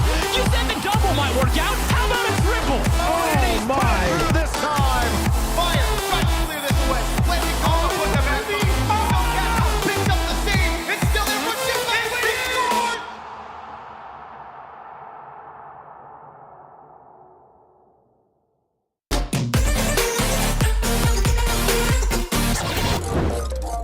A good mental is something that's very broad. It can mean something different to a lot of people, but in my mind, having a good mental is being able to show up every day, putting in the effort, making sure that you and your teammates are trying to get the best out of each other. And then also when it comes time for tournaments, practicing what you preach, as well as, you know, things aren't going to go well all the time. How do you respond from it? Even if you lose, how are you going to bounce back from it, whether it's in the same tournament or the next tournament? How are you going to learn from it and become better from it instead of just letting it tear you down slowly? In G2, to be honest, I think we've been struggling the past couple months. I'm just gonna be honest with the mentality, but we're on a better track now, and we just like to keep an honest opinion with each other lately. We're just like, you know, if we think something's wrong or maybe something can be fixed, we're just gonna be straight up with each other, so that way there's no beating around the bush, because we all want to improve, we all want to be the best, so we know in order to do that, we have to be very honest with each other. Just good team talks, just letting each other know how we're feeling, what we think we could be doing better, and trying to execute that on every day. So little by little, we're becoming the best team we can. Being in a good headspace, and it's a lot tougher than people think. It is our livelihood, and it comes with a lot of stress, whether it comes to practicing every day or your tournaments that, you know, decide your fate and can decide your career, basically. So it's very hard to keep a good mental. It's definitely something I've never perfected, but I try and remember at the end of the day, I do have a dream job and I get to play a video game for a living. Don't take it for granted. Try to dunk this in, it pinches. He gets a piece of it. G2 in 5 games, take down NRG.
Ladies and gentlemen, welcome back to the Rocket League Championship Series. Yes, your favorite place to hang out all the time forever. It's day one. We're coming near to the end of it for the North American Cup. I'm Leaf, and Cheese and Spaceman have decided to round the day out with me. We have one final group of matches to finish off our playoff bracket. We'll talk about that in a second, though. Let's take a glance back, just get you guys a little caught up on maybe what happened in case for some reason you missed out on these last matches here. More 3-0s. Honestly, Spaceman, there was a lot of 3-0s across the groups all day today. Yeah, these are the 3-0s we were looking for. I mean, look, it sometimes takes a bit to get going, but I think the most surprising one here, honestly, is Koi over OpTic Gaming. 3-2. I mean, Koi breaks what was like a 14 series loss streak. They just could not get it together. First time they're finally like at least moving forward in a bracket, but also, I mean, OpTic top 16 again. Something's got to change with that squad. But across the board, 3-0, 3-0, 3-0. I like what I'm seeing. Teams start to set in the rhythm and find their groove.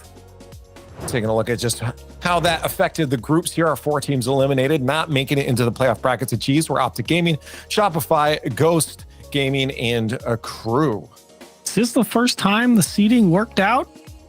I mean, for the most part, maybe except, not Koi. Except Koi and except Koi and OpTic, but I think that is almost exactly. And I guess Complexity Space Station might have flip-flopped, but either way, that single tweet.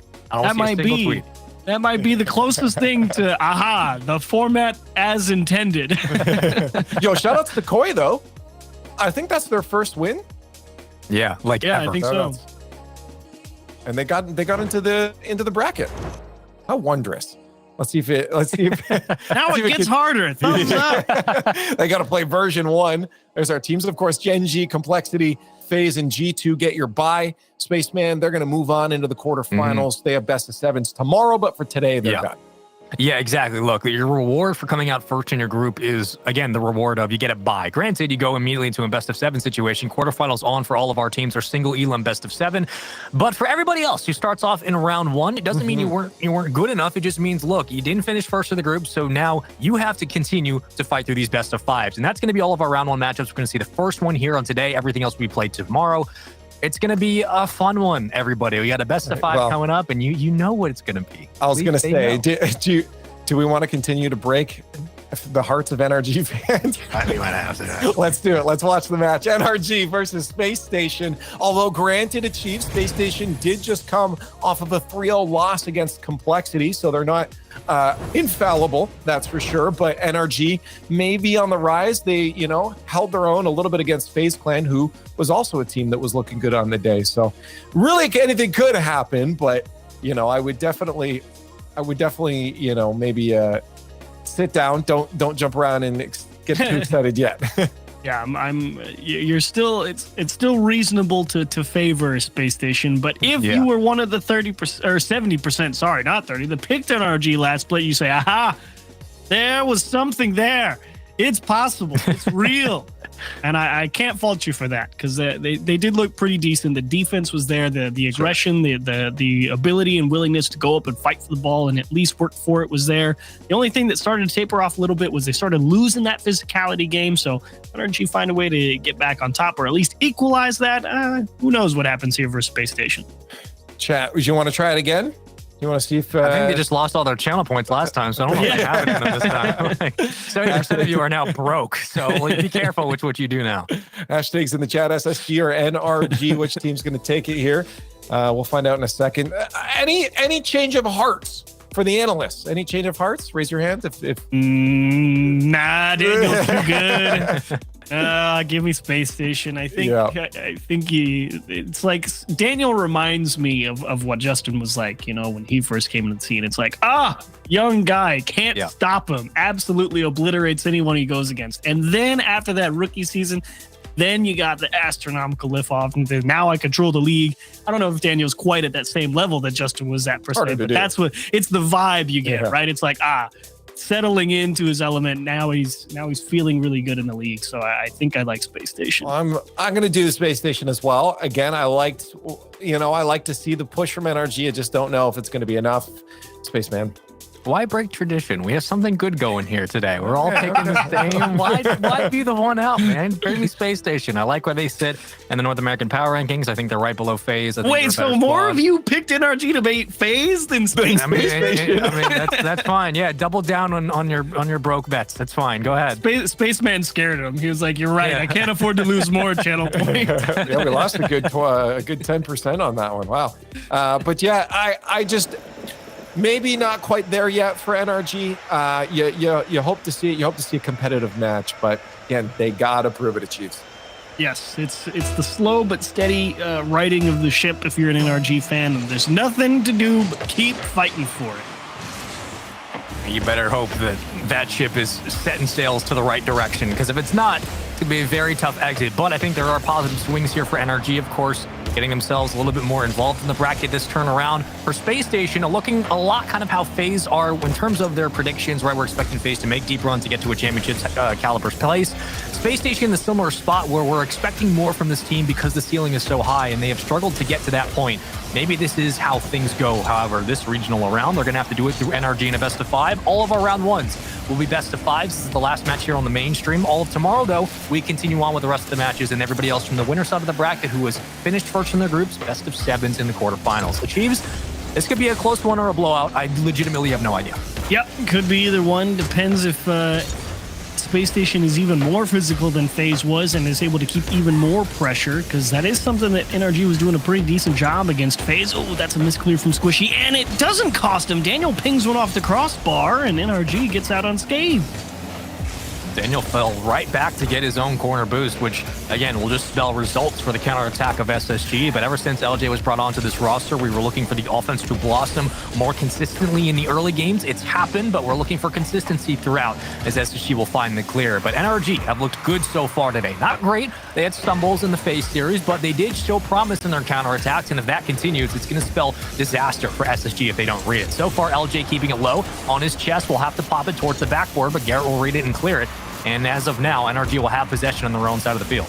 It was actually a really nice job from Squishy on that challenge against LJ as well. Like, you think, oh, LJ got through Squishy, it was good. But you have to think about the way LJ got through Squishy. Squishy was able to force him outside the frame of the goal, towards the back wall, into a totally unplayable spot for the Space Station defense. You like to see them controlling that side of the game if you're NRG.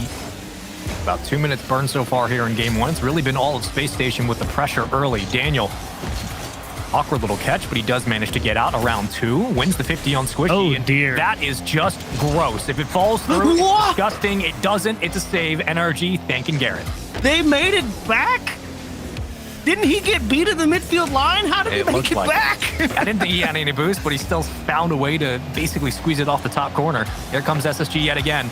And Justin comes up with another big one. LJ, slow roll on top bar. Finally, a Chiefs can breathe. It's got to go in eventually, right? There's no way. I mean, Garrett G obviously trying to just dive in front and save a much stronger shot.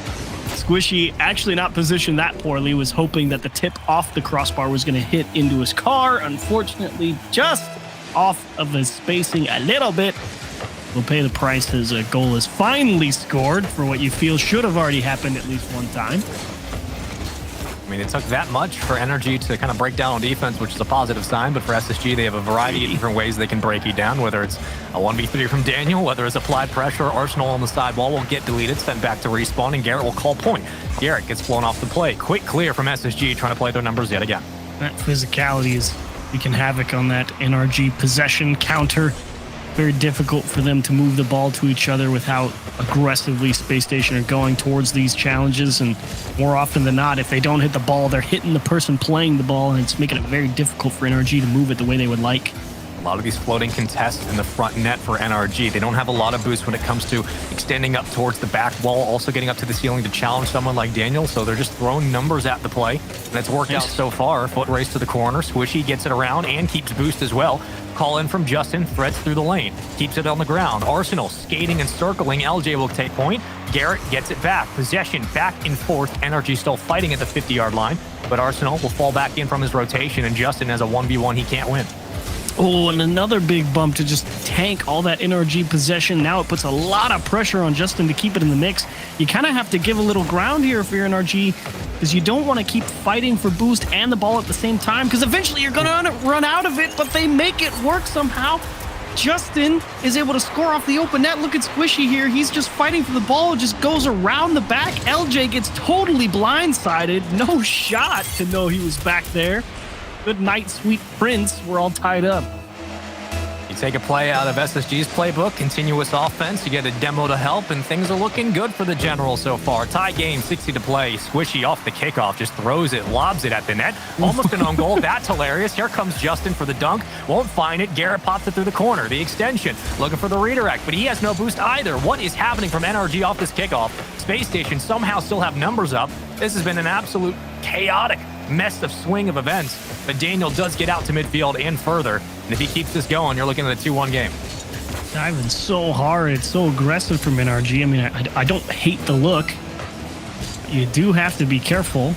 You do have a little bit of time and space to work with. LJ quick to rectify that, however. Under 20 to play. Arsenal reset over 1. No dunk. LJ follow up. Wow. From Justin stabilizes and gets right back out on top of the ball. NRG flying upfield. There's a bump. Squishy with all the space in the world, but no boost to boot. LJ will try to take it back. Justin plays it low. Could it be another OT? NRG trying to keep it alive. Arsenal off the back wall. The shot. Oh, you gotta be joking. Overtime again. Oh, and Squishy was sitting there on no boost. He was pretty much a lame duck in the net. Quite fortunate that he didn't have to go anywhere else to try and save that one, and even more fortunate that it actually didn't go in. LJ misses the ball! NRG's gonna win game 1. Oh, wow. I mean, Justin just gets the freest touch ever, and there's a miss, and that's it. I don't know what else you want to really break down here. It just kind of collapses for SSG. Garrett steps up. Oh, captain, my captain. 1-0. NRG in game 1. Wow. Well, Leaf, I don't know what happened. We had some Rocket League and that's a 170-point game from Squishy. I felt like he did so much. Don't feel like he got credited enough save and clear score, but that's all right. You know what else is an interesting result? You know, because this is a cool one. It's not just this one. Furia losing to M80 in the first one, and it was, I believe, a 4-0 scoreline. Like it wasn't Ryan even like Blaze a close. picked apart Furia. Yeah. So Alpha Cap's having a good time over there on that team stream. And a reminder, these other team streams are going on. So if you want to check out some of the other matches, we have 4 matches going on right now, 4 best of 5s for our first round here for the playoff bracket. So go find all the streams. Make sure you're cheering your favorite teams on. But this one seems to be an interesting one. I don't blame chat if they want to stick around for this one. NRG grabbing that first game against Space Station is good. It definitely felt like they were on the back end a bit, Spaceman, for some of that time, especially early on. But somehow they're holding on here, even against FaZe. I think the most impressive thing today has been the defensive NRG when they're low on boost. They have really found a way to continuously contest a lot of these different open shots from SSG, from FaZe. And you think you have them on the ropes, you think you're going to punch them out of the round, but every time they bounce back, and not only that, but they get a counterattack out of it. Whether it equates to a goal is a different story. Been very impressed from NRG so far today, but we'll see if they can keep that momentum going here on Forbidden Temple. Oh, Arsenal through everyone. I don't know if he can score it, though. Yep, Squishy's going to jam it closed. And now it's back the other way? This is... oh, that's the perfect... But why you got to be joking? Someone put the ball in the net. It's like Impractical Jokers. Now miss the net 5 times, and they've done just that. Daniel from the back wall. Okay, LJ. Right up the center. Triple commit. We love that. Front of the box. Taken back. Clear. NRG. Justin from the ceiling. It has been a chaotic start to game 2. You might take that, though, if you are NRG. What is happening? Everybody, absolute traffic jam right now in the corner.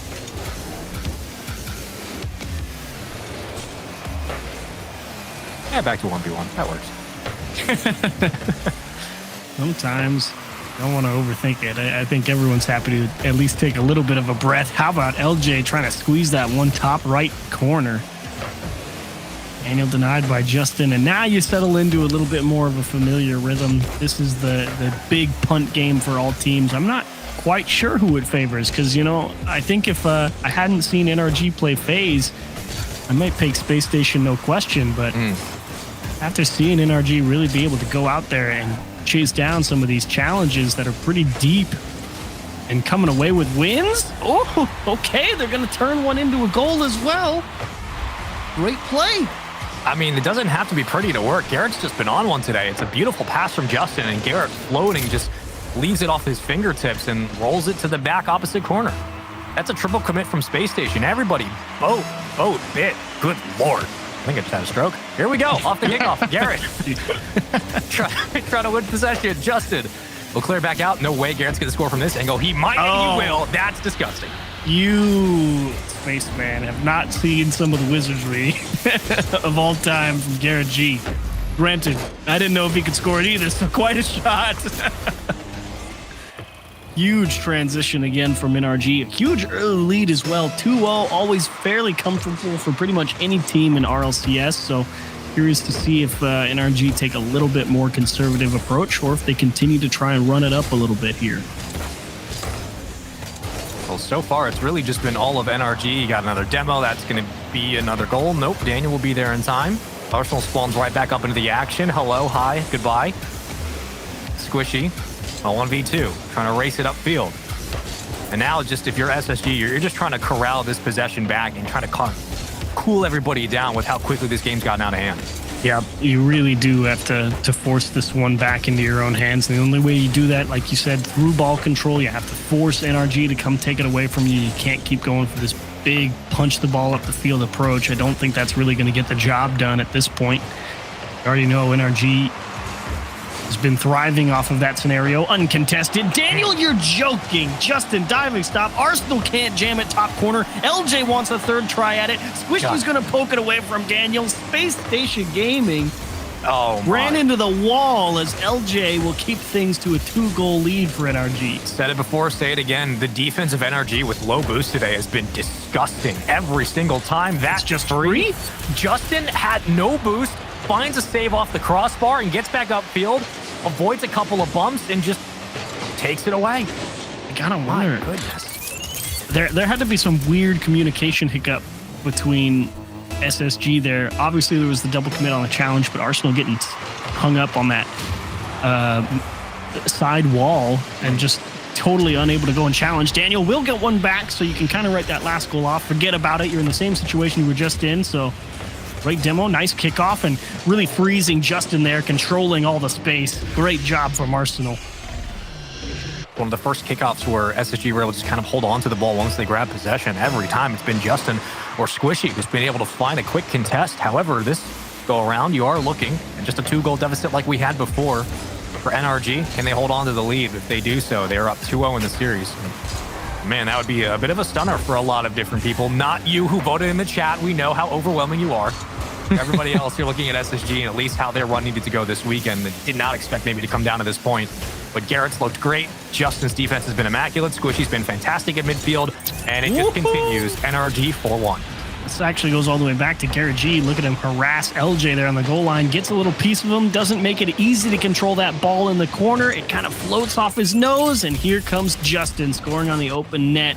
Again, a weird communication hiccup or a misunderstanding there from Space Station because you can see that second player come through and try and support LJ by picking up that corner boost and following that touch. But just, I think, not aware of the spacing in NRG and how quick that follow-up was going to come. Is it a spacing problem right now for Space Station, or is it more of a communication issue where we're seeing maybe LJ get called off in some of these defensive touches? We're seeing Arsenal maybe look a little bit hesitant upfield. What's the problem for SSG and why they're falling behind so quickly? It's tough to say if it's like a communication or if it's just a lack of awareness. Because, I mean, normally I can understand someone wanted to rotate tight to LJ there in the corner because they saw him get bumped, right? It's not like they're completely unaware of it. And they're just thinking, okay, it's going to be kind of a weak touch, so I'm going to try and rotate right through him, right through the path of the ball, and just be right there. But for whatever reason, just not thinking that NRG can see that too, and they're going to press hard. So I don't necessarily think communication might be the biggest thing, but that's certainly not the first time you've seen them just kind of be in a weird spot, like Arsenal not even fighting for the ball on the sidewall on that third goal when he just tried to rotate out, thinking maybe someone was going to be a little bit closer, perhaps. And that's why they think, clearly the call could be, okay, I'm behind you. And he's like, all right, then I'm going to get out of your way because I can't do anything. And so maybe it's a little bit of both.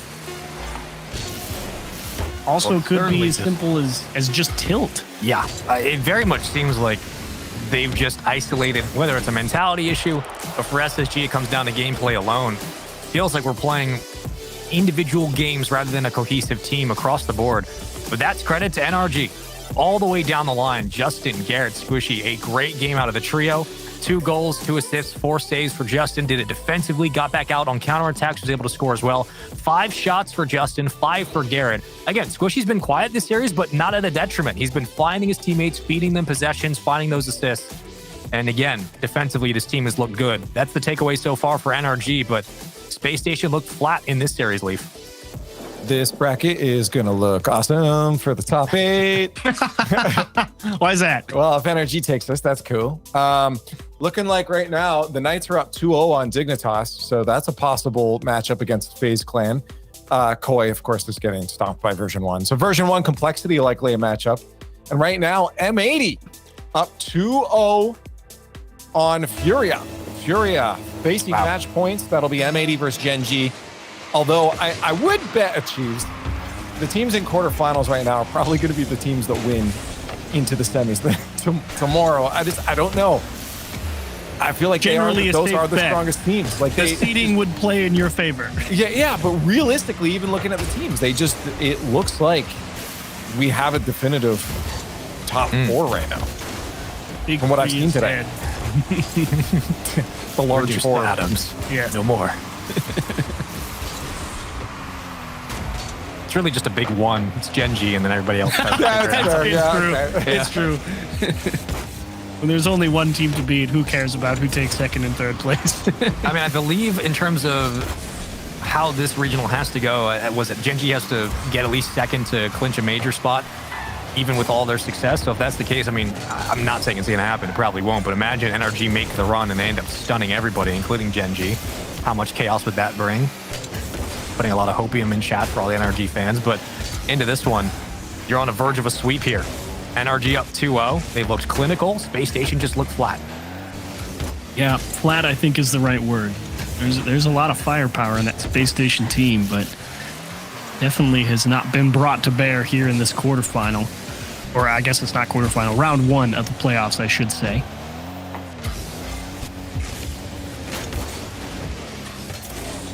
But on the bright side, you've gone 90 seconds in match point. You haven't allowed anything yet. You haven't really gained anything, but you'd rather stop the bleeding than anything else, as that's a great chance and LJ can't square the ball up. So the corners has been there. Space Station start to break down, though, once they get challenged on those contests. Squishy very easily from his own side of the field. Justin, I like the attempts, just couldn't land it. Now up to Daniel, around 1. You got Arsenal, who misses the flip. Everybody up from SSG, applying the pressure. Daniel circling the goal line like a shark, but nobody else around. And that's another pop clear. Very quickly, NRG handling and dealing with that press. We've seen that time and time again so far in this series. Oh, see, that's a communication issue. Like Arsenal thinking he's going to pass to LJ. LJ is thinking, I'm just going to go steal their corner boost. Nobody ends up with the ball. It buys extra time for NRG to come back and play defense. Somehow they make that second stop. Definitely not the cleanest look around the goal for NRG, but all things considered, if it's not in your net, you're succeeding. Yet again, got to give credit where credit's due. The defense from NRG has looked excellent this series. They've been very low in the tank every single time there's a press, and they escape on these counterattacks. How many times have we seen this play in these 3 games? You wait, you buy your time, you get it clear from Garrett or Justin, and then somebody else is on the other side of the field. And LJ, he's in position. He just doesn't quite have the ability to go all the way up and get it. Went and checked his camera, ran all the way out of boost. So who's to say if he was caught too far forward and just couldn't get up to it? Or if he just didn't have enough, one way or the other. Mispositioned NRG out in front again. Time ticking away. Chiefs, you brought it up earlier how we escaped about 90 seconds and nobody had scored. That was a positive for Space Station, but it's also on that same thread. We've burned about 3 minutes so far in this game, and it's going by quickly. If you're Space Station, your tournament life here in the regional ends in a minute 47 if you don't find a goal. You've got 11 shots. Dangerous one. Squishy playing it low. Big clear from Space Station. Can they get out in time to continue this offense? So far, yes, but it looks like a contest from NRG will keep them at bay for the moment. Does it feel like Space Station has 11 shots? NRG has 2. Are we sure about that? Are we absolutely positive? Unless I don't know how to count. I'm pretty positive. Starting to think numbers ain't exactly what they mean, because that's a great bump. But yet again, Justin is there for the save. Arsenal going to play through the corner. Justin's waiting on the back wall. Squishy's going to take the challenge. Everybody gets their turn at this. No boost for Squishy, but he's still trying. He's trying his best. Daniel can't go anywhere. Arsenal playing it low, off the bar. LJ catching. Slow floater. Combining for a double commit. Daniel again. That has to be in, and it will, finally. I mean, Justin was just camped around the backboard the whole time. He was on 0 to 5 boost for a while, and he and Garrett were really hoping to get a big pinch clear there as they collided to try and clear the space and give themselves some time to reset. Finally, the extended stay pays dividends for Space Station, and Justin able to recover after running into his teammate there and stall the play out in the midfield line. So over time, NRG is no stranger to that. Yeah. They're like, yeah, bring it on. I've only done it like 11 times so far today. They can do it again. The big question is, can you convert that demo into a goal? Arsenal, what a read. Beautiful pass. The pass is really where you get sold on it. Arsenal just beats the defense. LJ gets the demo, but the dish from Daniel. I mean, Arsenal knows it's coming. It's just a matter of how. How about straight on the nose? Don't overthink it. Just put it at him. As long as it's not behind him, you're in pretty good shape. Arsenal says, thank you very much. Forget overtime. We want to win right here. One of the first times really in this series, NRG are now on the back foot. They're going to have to find everything in the tank that they've been so low on to get back upfield with a counterattack with about 13 to play. Justin dangerously brings it around and escapes adjacently to the side wall. 60 in the tank. Justin, around 1. The reset to Garrett. You got to be joking. The takeaway! Squishy, wow. It's still up. 1 second to go. The clear will be there, and we are guaranteed a game 4. Arsenal. Way to just get a hand up. I thought that takeaway touch, they were scoring. We were going to overtime. There comes T-Shot. I should have known. Leaf, I hear that things are getting spicy. Please let that be the case. What do you got? Ladies and gentlemen, we have some results in. We still have a version 1 coin match going on right now, but actually that might be done soon. It looks like, again, version 1 might be done. But the Knights do take the victory 3-0 over Dignitas. They will be into the quarterfinals against FaZe Clan, making sure that points stay spicy in North America. And then over with the Furia M80 match. I think you already know what I'm about to say. M80! Completing the sweep against Furia. The final match, I think the scoreline was 3-0 for them. They only allowed 3 goals for Furia, and that was in game 2. They almost had their perfect sweep if they didn't concede in that game. Furia shut down by M80, and M80 will face off Chiefs against Lion GenG. Blaze says racking up goals and destroying teams in CRL is not enough. It's time to come back to RLCS and start dunking people. He's doing that. I mean, here's the thing. That roster, you guys got to start watching up for. Obviously, you know the names, but keep an eye on it. Percy, Lion Blaze, Kinsey, they have been making waves. Last regional, they looked great, and now they're looking good again into those quarterfinals again. So, shouts to M80. Shout out to M80 indeed. Nice to see a team that's had veteran players throughout the RLCS, players in the CRL find a lot of success, especially against powerhouse rosters, even looking at a team like Furia, but also please someone check on Jorby just for this. Wellness check. Are you okay, buddy? It's a tough day for him. Oh my. It's also been a tough day for Space Station as they've had so many different open looks, but they've eventually come victim to Justin, who's been sitting, waiting in the net like a little shark. When he smells blood in the water, he's going to pounce. as Garrett couldn't extend it, but Squishy will try to play it to the corner, almost the center out. LJ the clear. Arsenal. Give me back. He's so dead. Yeah. You want to see somebody on defense just get put on the hook and have no idea what to do? Look at how early GenG jumps. Ah, okay, fair enough. That's me in ranked. I just jump at everything. And, it never works out, but neither did it there. That was terrifying. I mean, if Arsenal and LJ are coming at you like that, I think the only one who stands a chance on that NRG roster might be Justin. He's the one who's used to those one-on-two situations. GenG is just like, oh, I'm about to get absolutely rocked. And unfortunately, he beat himself. Arsenal with a great catch. Starting to see the passes a little bit more from SSG and just starting to see the finishing a little bit more from LJ. He was slow in this series to start, but a beautiful pass downfield and gives it right back. LJ finds it. Now, this is 2 goals in a row where GenG is really hung out to dry. It makes it look like he's a bad defender, but he's really not. I mean, he did have to freeze along the back wall. Arsenal, even being out of boost, still had such a trajectory that it prevented GenG from going cleanly around the back wall and diving across net. As now he finds himself again on the hook to play defense. This time he will come up with the stops, and NRG on the back foot early. Ooh. Long way to go, but bad start to say the least. My goodness. Suddenly 60% of the chat started to sweat a little bit, and I don't blame them. I mean, that's disgusting from Arsenal. Almost found a demo and a bump that would have led way to a 3-0 lead. LJ cutting quickly into the lane, and that is almost free enough. Squishy denying it, and Justin trying to clear it. NRG do escape. You got a lot of time on the clock here on Coliseum, but you need something to go your way. It just hasn't. So far, it's been all pressure. Space Station applying it, NRG dealing with it, but barely enough. Having to give up a lot of boost on their own half as well, NRG, so Space Station in excellent position. Arsenal, you gotta get there. He will give his life to make the save, and I'm gonna say that's a worthwhile trade. Daniel towards the net, denied by Squishy. I like that park shot there from Daniel. Again, Space Station look like they're a little bit more comfortable, maybe just here on this map alone, whether it's communication or whatnot. They're finding each other more and more with those infield passes. Like what it's done. It's going to be a high roller, quickly dealt with.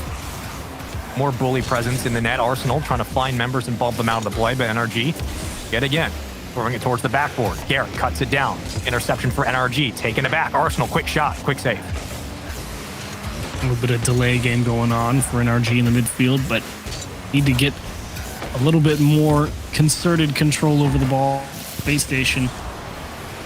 Really, NRG have just been kind enough to kind of throw the ball at them, but that's because they've never really been in a good position, able to cleanly find each other on a pass. Like, yeah, that's 2 in a row for NRG, but it's tenuous possession at best. And Justin, with the right idea, finally bring that ball on a dribble, force play to slow down for a moment so everyone has a chance to catch their breath and get back on the same page. But does it make a difference? Yeah. We shall see. A pace of play is kicked up quickly. SSG not wasting any expense, but Squishy, 3 taps. Garrett, a 4th. Justin, no fit. Squishy back in front bad of the box. shot. And a huge save on the double commit. It's Daniel and Arsenal trying to combine, but I think LJ gets credit nonetheless. Arsenal does find the read. LJ fighting against 2. He gets back out to midfield and a demo to boot. Numbers here. SSG pressing. NRG now trying to fly off spawn. You got Garrett low in the corner on his lonesome, circling towards the backboard. Here comes Daniel. Garrett should read this, but Daniel with a beautiful pinch off the ceiling, and he gets it down for an Arsenal goal. Good night. We're going at least to 4 with that one. What a touch from Daniel is right up towards the ceiling, and the second hit, and the bump. Saying, no. You guys have been playing defense that has been, to say it in the fewest amount of terms, annoying. I'm going to make sure that none of that happens this time. We're closing this one out. We'll see you in game 4. Goodness. That's the word. We're going to go with that because LJ, Arsenal, Daniel, they've woken up in this series. NRG's defense has been good, but it just hasn't been good enough in this game, and they really haven't, again, had any offense. Look at the scores, 3-0. Garrett trying to break the mold here. 50 seconds away from Champions Field. Would be a very interesting round 1 matchup to start off the playoff bracket, as Daniel will just try to kill time here and run out the clock. We've seen this before from SSG when they build a lead, and with a 3-lead cushion, or I should say a 3-goal cushion at this point, achieves, this is kind of the SSG we expected in this series. It's definitely what you thought you were supposed to get. Wait, what? Okay. How did Squishy get through for free? Okay, that's a nice enough pass. Can't fade that. Nice little pop from Justin. Oh, LJ, you just got to hit the ball. I think he hit the brakes. And so he kind of lost all his momentum when he jumped. I think he thought he was going to be continuing forward a little bit more, but he essentially just jumped in place and couldn't cover the distance. I like that play from Arsenal. Instead of just kicking it back out to midfield, he tries to bring it through the corner, kill more time. But Garrett will still find the read. 16 seconds. NRG, long pass. Justin's going to have to catch it and get boost. He'll do both. Couldn't find the connection. Arsenal will take it away. We are almost guaranteed now at Champions Field. Barring an absolute miracle of unbiblical proportions, we won't get it. And we go to game 5. That's nice, but not enough. 3-1 might be the final score. Regardless, SSG will not up this series at 2 apiece, and we are guaranteed 5. Oh, that's right. Space Station won the last game. I thought that was game 3. The way the start of this series went, it very much felt like this could have been the third game. Well, that's okay. I'm losing my mind. I'm trying to figure out what's happening all the clearly. NRG fans currently, because oh goodness. Now it's spooky. That totally recontextualizes it. It's like, it's okay. Man. This has turned into a silly little goose, man. It's a little fun series. Yeah, this is definitely the one. Again, I'd say Ron Koi did get a bite back from version 1, but I just still looks at it. I think version 1 will still take that. It's the only other one still going on. So this definitely, in my opinion, is the most exciting match happening right now. The fact that it's going to game 5, and NRG. I mean, I had a feeling they'd bring us to the ropes, and then this would happen. I think it's an inevitability now of anyone giving any kind of leeway to success for NRG.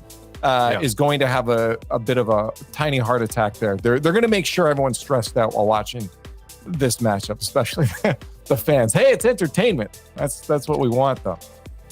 I mean, remember, Leaf, all's fair.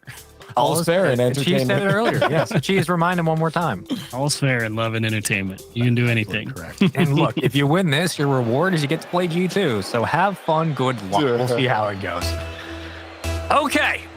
It all comes down to this best of 5, and should I say this game 5, let alone SSG and NRG. NRG with a 2-0 lead, SSG fighting back. The reverse sweep is possible, likely, maybe. Potential, yes. Here we go. Champions Field achieves. It's been a fun one, but SSG look like they've found their rhythm here late in this series. NRG, what do they got? Well, I think they've got a lot to think about, to say the least, but most importantly, you want to make sure you don't allow that early 2-goal lead, and that is not starting off right. They just can't get a handle on the ball. Arsenal scores off of Justin not quite able to hit that ball a second time. Oh, so close, but not enough.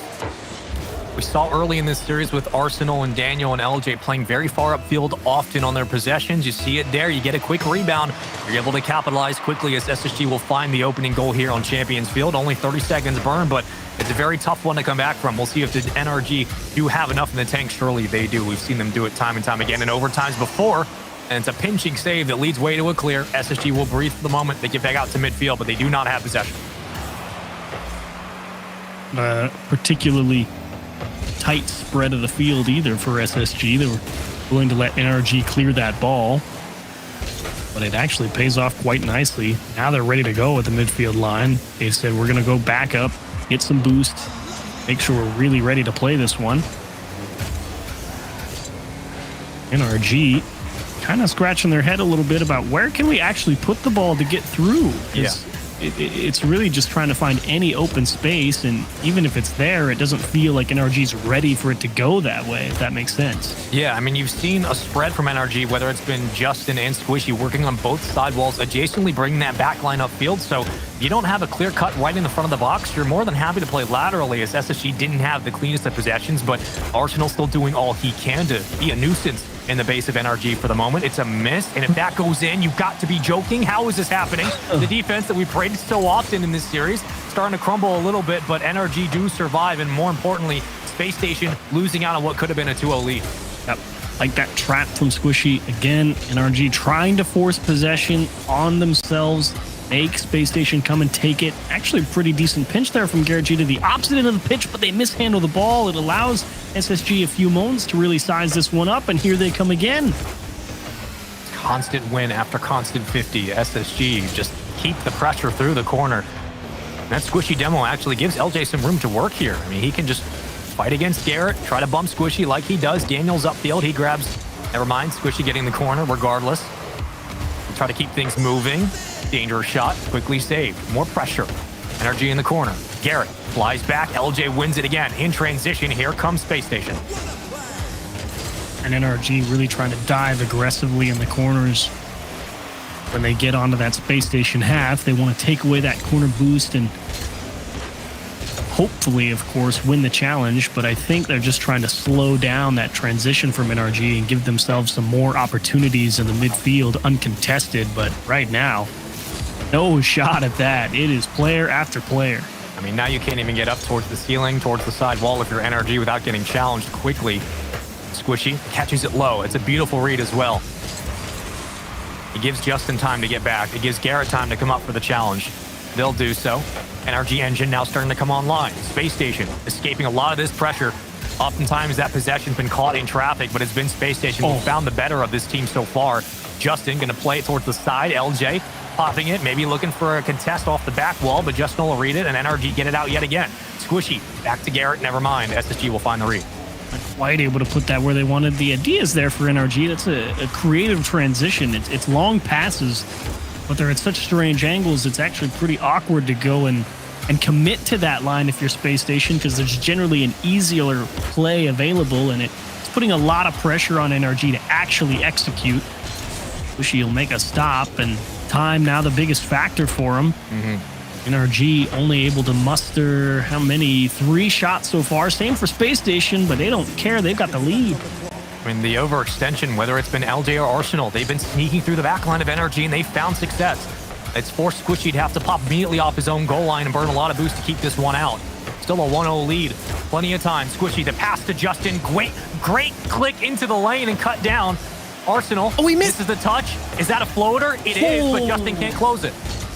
So close, not able to capitalize on the misplay from Space Station. Not done yet, though. Another cut shot from Justin. Huge idea. Garrett G tries to put it off the ceiling to keep it away from that Space Station defense.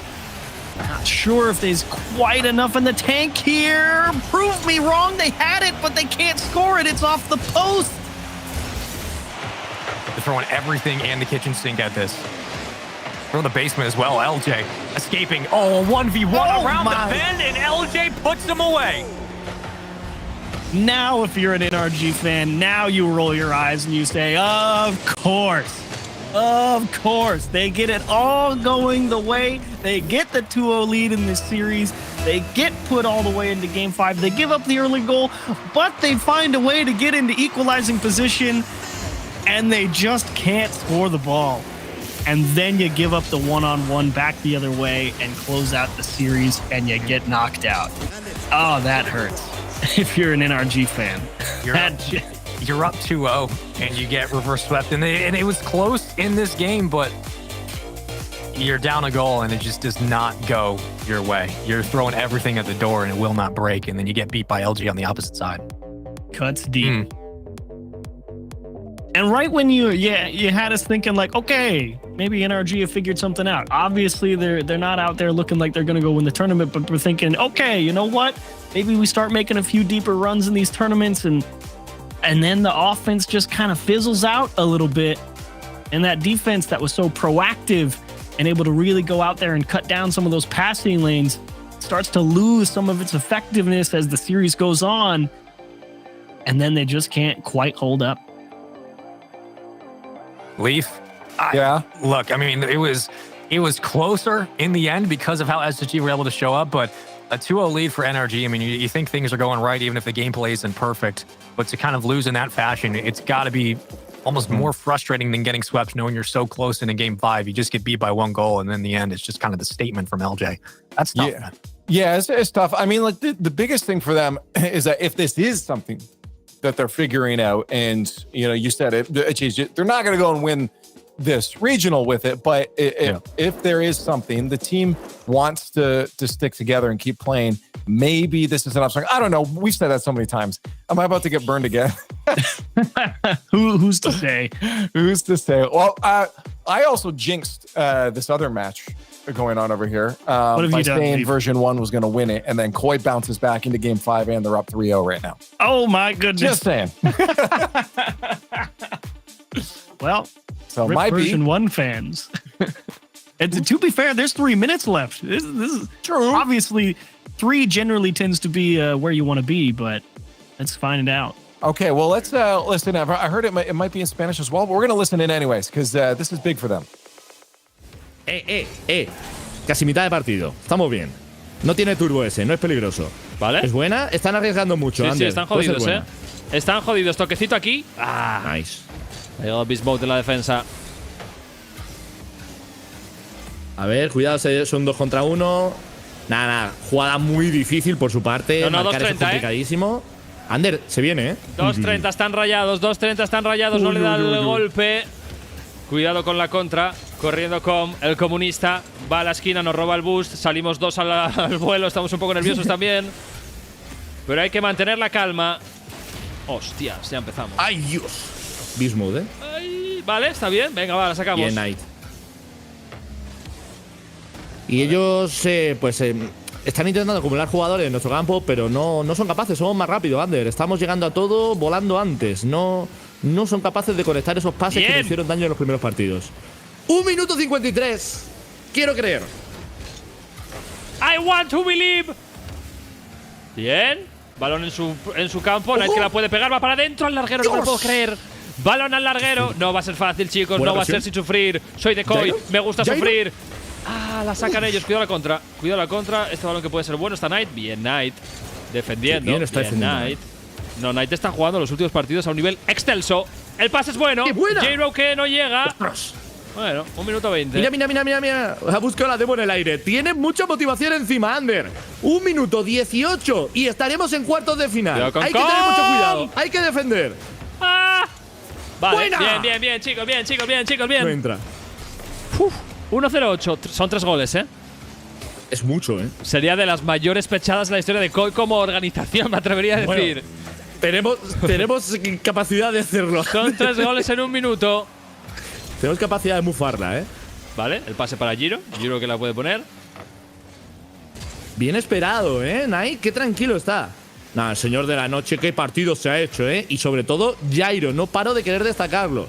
A nivel ofensivo, a nivel defensivo y creo que estoy seguro a solidez mental. Vale, había habido ahí demolición, pero era nuestra. 35 segundos, 33 segundos. ¿Cómo 33, amigo? 30 segundos para que Koi esté en los cuartos de final del Major en Norteamérica. Nadie confiaba, nos decía que éramos muy malos, que habíamos perdido todos los partidos de la fase de grupos. ¿Pero cómo los pierden? ¿Pero cómo los pierden? ¡Aqua! Estamos dentro, 16 chicos. años de puro talento, Ander. Reverse Mira cómo sweep. frena el coche del aire. Reverse sweep, 0-2 y el 2-0 era un 7-0. O sea, el 0-2 que nos han metido un 0-7. Y acabamos de ganar 3 seguidos. Bueno. Qué locura, no, qué locura estos tíos. Ibai, subes el suelo. Qué locura estos tíos. Qué locura estos tíos. Yo estuve aquí y me la pela completamente, efectivamente, chicos. Y esto es historia por primera vez en muchísimo tiempo. Bueno, por primera vez desde que se llama Koi, Ander. Tenemos a Koi dentro del top 8 de equipos norteamericanos. Okay, press in chat right now 1 if you think Koi's winning the whole regional. Koi's winning the whole thing. It's done. I bet it's every single person but 1. I believe it at this point. Yeah. It's written in the stars there. What a turnaround from not winning anything into top 8. We've got production typing 1. They think it. Nice. They believe it. It's gonna happen. That is fantastic. Let's recap. Let's see the journey. Let's go through the journey of these teams today to get to this point because starting off with groups, it didn't look too well. I mean, Koi kept it going on, the streak going on, and then they do take that win over OpTic, which knocks OpTic out. GenG doing GenG things. FaZe doing that same thing over in Group B. NRG gave a bit of a fight there at Chiefs to FaZe, but it wasn't to be. What could have been? That's that group if you're an NRG fan. Mm-hmm. Or Rebellion. I mean, like the match against the other teams were close too. M80 looking good. We're still putting question marks around their run in the last regional, but it was solid. And then that Group D with the crew going out, that locked in our teams going into the invitational there, Spaceman. Yeah, look, this is maybe one of the rarer days you're going to see a lot of just straight up 3-0-2-1, 1-2-0-3 teams across the board. But I think there is a rising tide lifts all ships kind of mentality for a lot of these squads, given the fact that we're still early on in the winter side of things and roster changes are likely going to happen. But some of the middle pack teams in North America are very much struggling, like you've talked about. And when we look at like teams like Furia, Rebellion, Energy, Sure, Koi now popping up and dropping OpTic Gaming down, there's going to be opportunities here for teams like Accrued, teams like Ghost to maybe pick up some pieces for roster changes that do happen. And I hope that is the case because we need some new kind of faces around the scene. When is the last time we saw like perfect groups like that? I can't. Never. I feel like that doesn't happen. Not very Never. often. Yeah, that was great. Here's the bracket. We just saw our Space Station NRG match go the distance up to Game 5 there. NRG finally getting knocked out and eliminated there across the board. Dignitas, they're getting eliminated too. Version 1 taken down by Koi in a crazy turn of events. And Furia, Spaceman, M80 is looking to say we are something else, but they'll have their biggest test tomorrow. Yeah, they're not going to say much. I'm sorry. It's GenG. I applaud them all the credit in the world. M80 is a fantastic squad, and they deserve to be here, no question. But that is GenG. So looking at the other series, Leaf, what do you have on your eye? What's standing out to you? Well, Mr. Spaceman, I'm glad you asked. I'm actually honestly looking forward to that one the most. I love watching GenG play, and the fact that we get to see it up against M80, a team that's starting to turn a couple heads. This feels like a very one-sided quarterfinal bracket. Maybe that's what I said before. SSG. Yeah, I mean, I'm just reiterating your point. Like other than G2 SSG, like it's just the seeding works, guys. When it goes according to plan.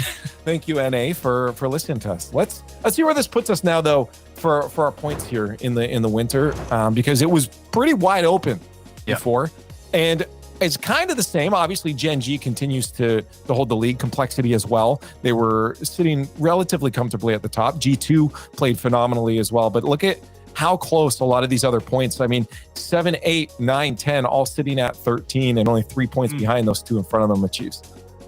Yeah, a little bit of a disaster, though. Early exits this tournament from NRG. Furia, you're only going to see M80 push farther away and heading into that third regional. That's kind of like, I don't know. Even Koi can catch you right here. It's scary. Well, the biggest thing is, is that we do have our teams locked for the invitational now with our results here. So let's see our season points here. I think it will dictate who it is. Our 16 teams that you will see going into the next regional.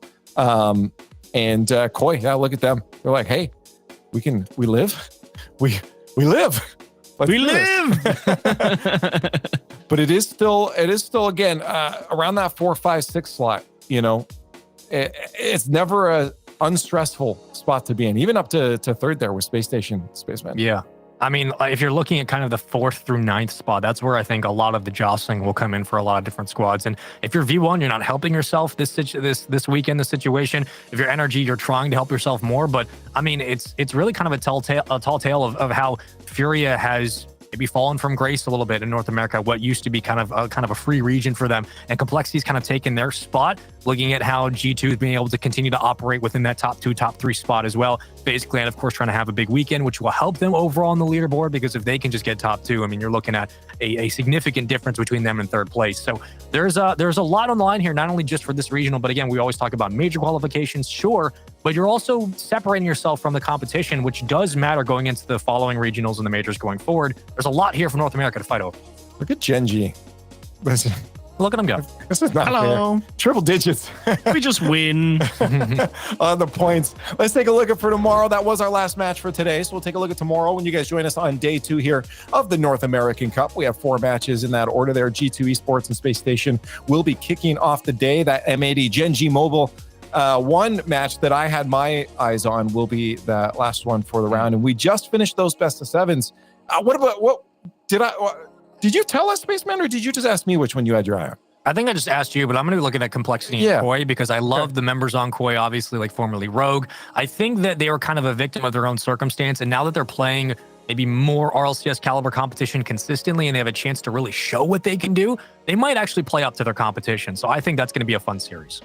Do we ask a Chiefs? Do we exclude them? Should we ostracize them? Let's make them answer. All right, Chiefs Space Station. Okay. That's what I want to see.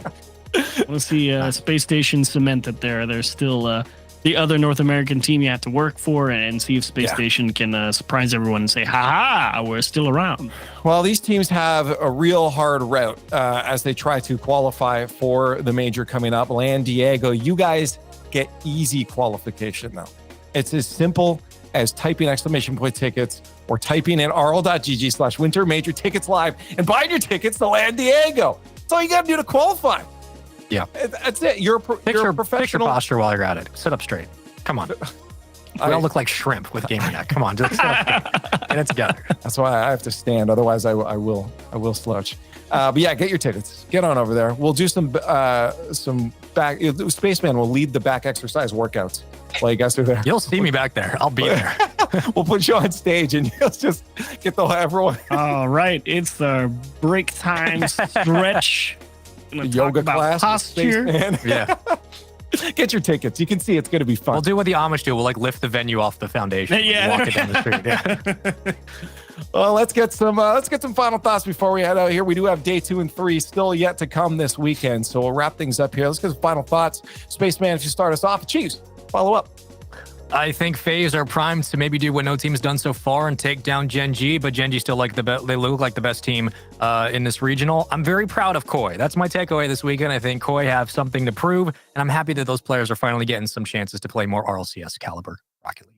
Yep, feels like the week of surprises if you're North American. Koi and M80 both making a decent enough push, so see how they do tomorrow. I'm with you there, Spice Man. They say variety is the spice of life. We've got a little spice here.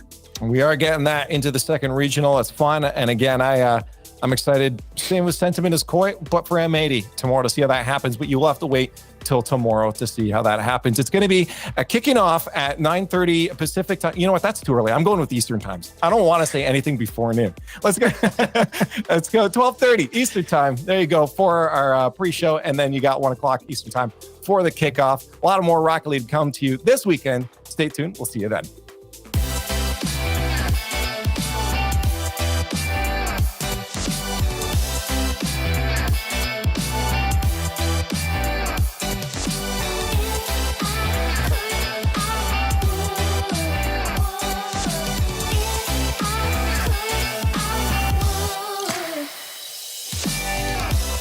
Before it's good, it's gotta get worse, and sometimes it's gonna hurt.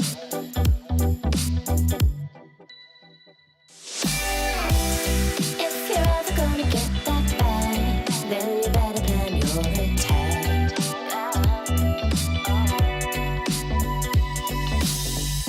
You're braver than you know it. You're stronger than you show it. You're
starting things off. And you know me, finds the back of the net off of a monumental double. In the way and get the save. Not going to be in the end of the offense, though. As Kingsley sends one to the backboard, tries to send one to the back of the net, and he will triple touch. You said the double might work out. How about a triple? Oh my! This time, fire! Right, clear this away. Let me call the put them at me. Picked up the save. It's still there for Jim. They scored.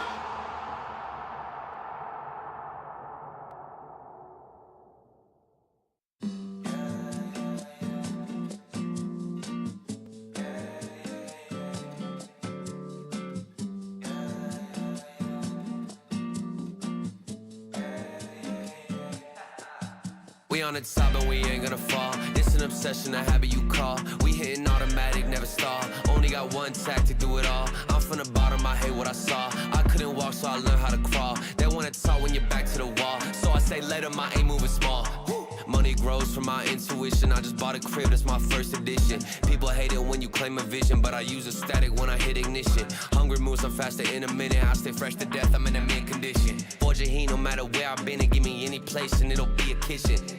This how we flow to the top. I'm on a wave and it never gon' stop. I hit a 3, now we running the clock. 24 seconds, I still block your shot. I'm making this an eternal spot. Permanent stain in the flow, ink blot. Don't step to me when I get too hot. I'ma end your life and it's all you got. We on the top and we ain't gonna fall. It's an obsession, a habit you call. We hitting automatic, never stall. Only got one tactic, do it all. I'm from the bottom, I hate what I saw. I couldn't walk, so I learned how to crawl. They wanna talk when you're back to the wall. So I say later, my aim moving small.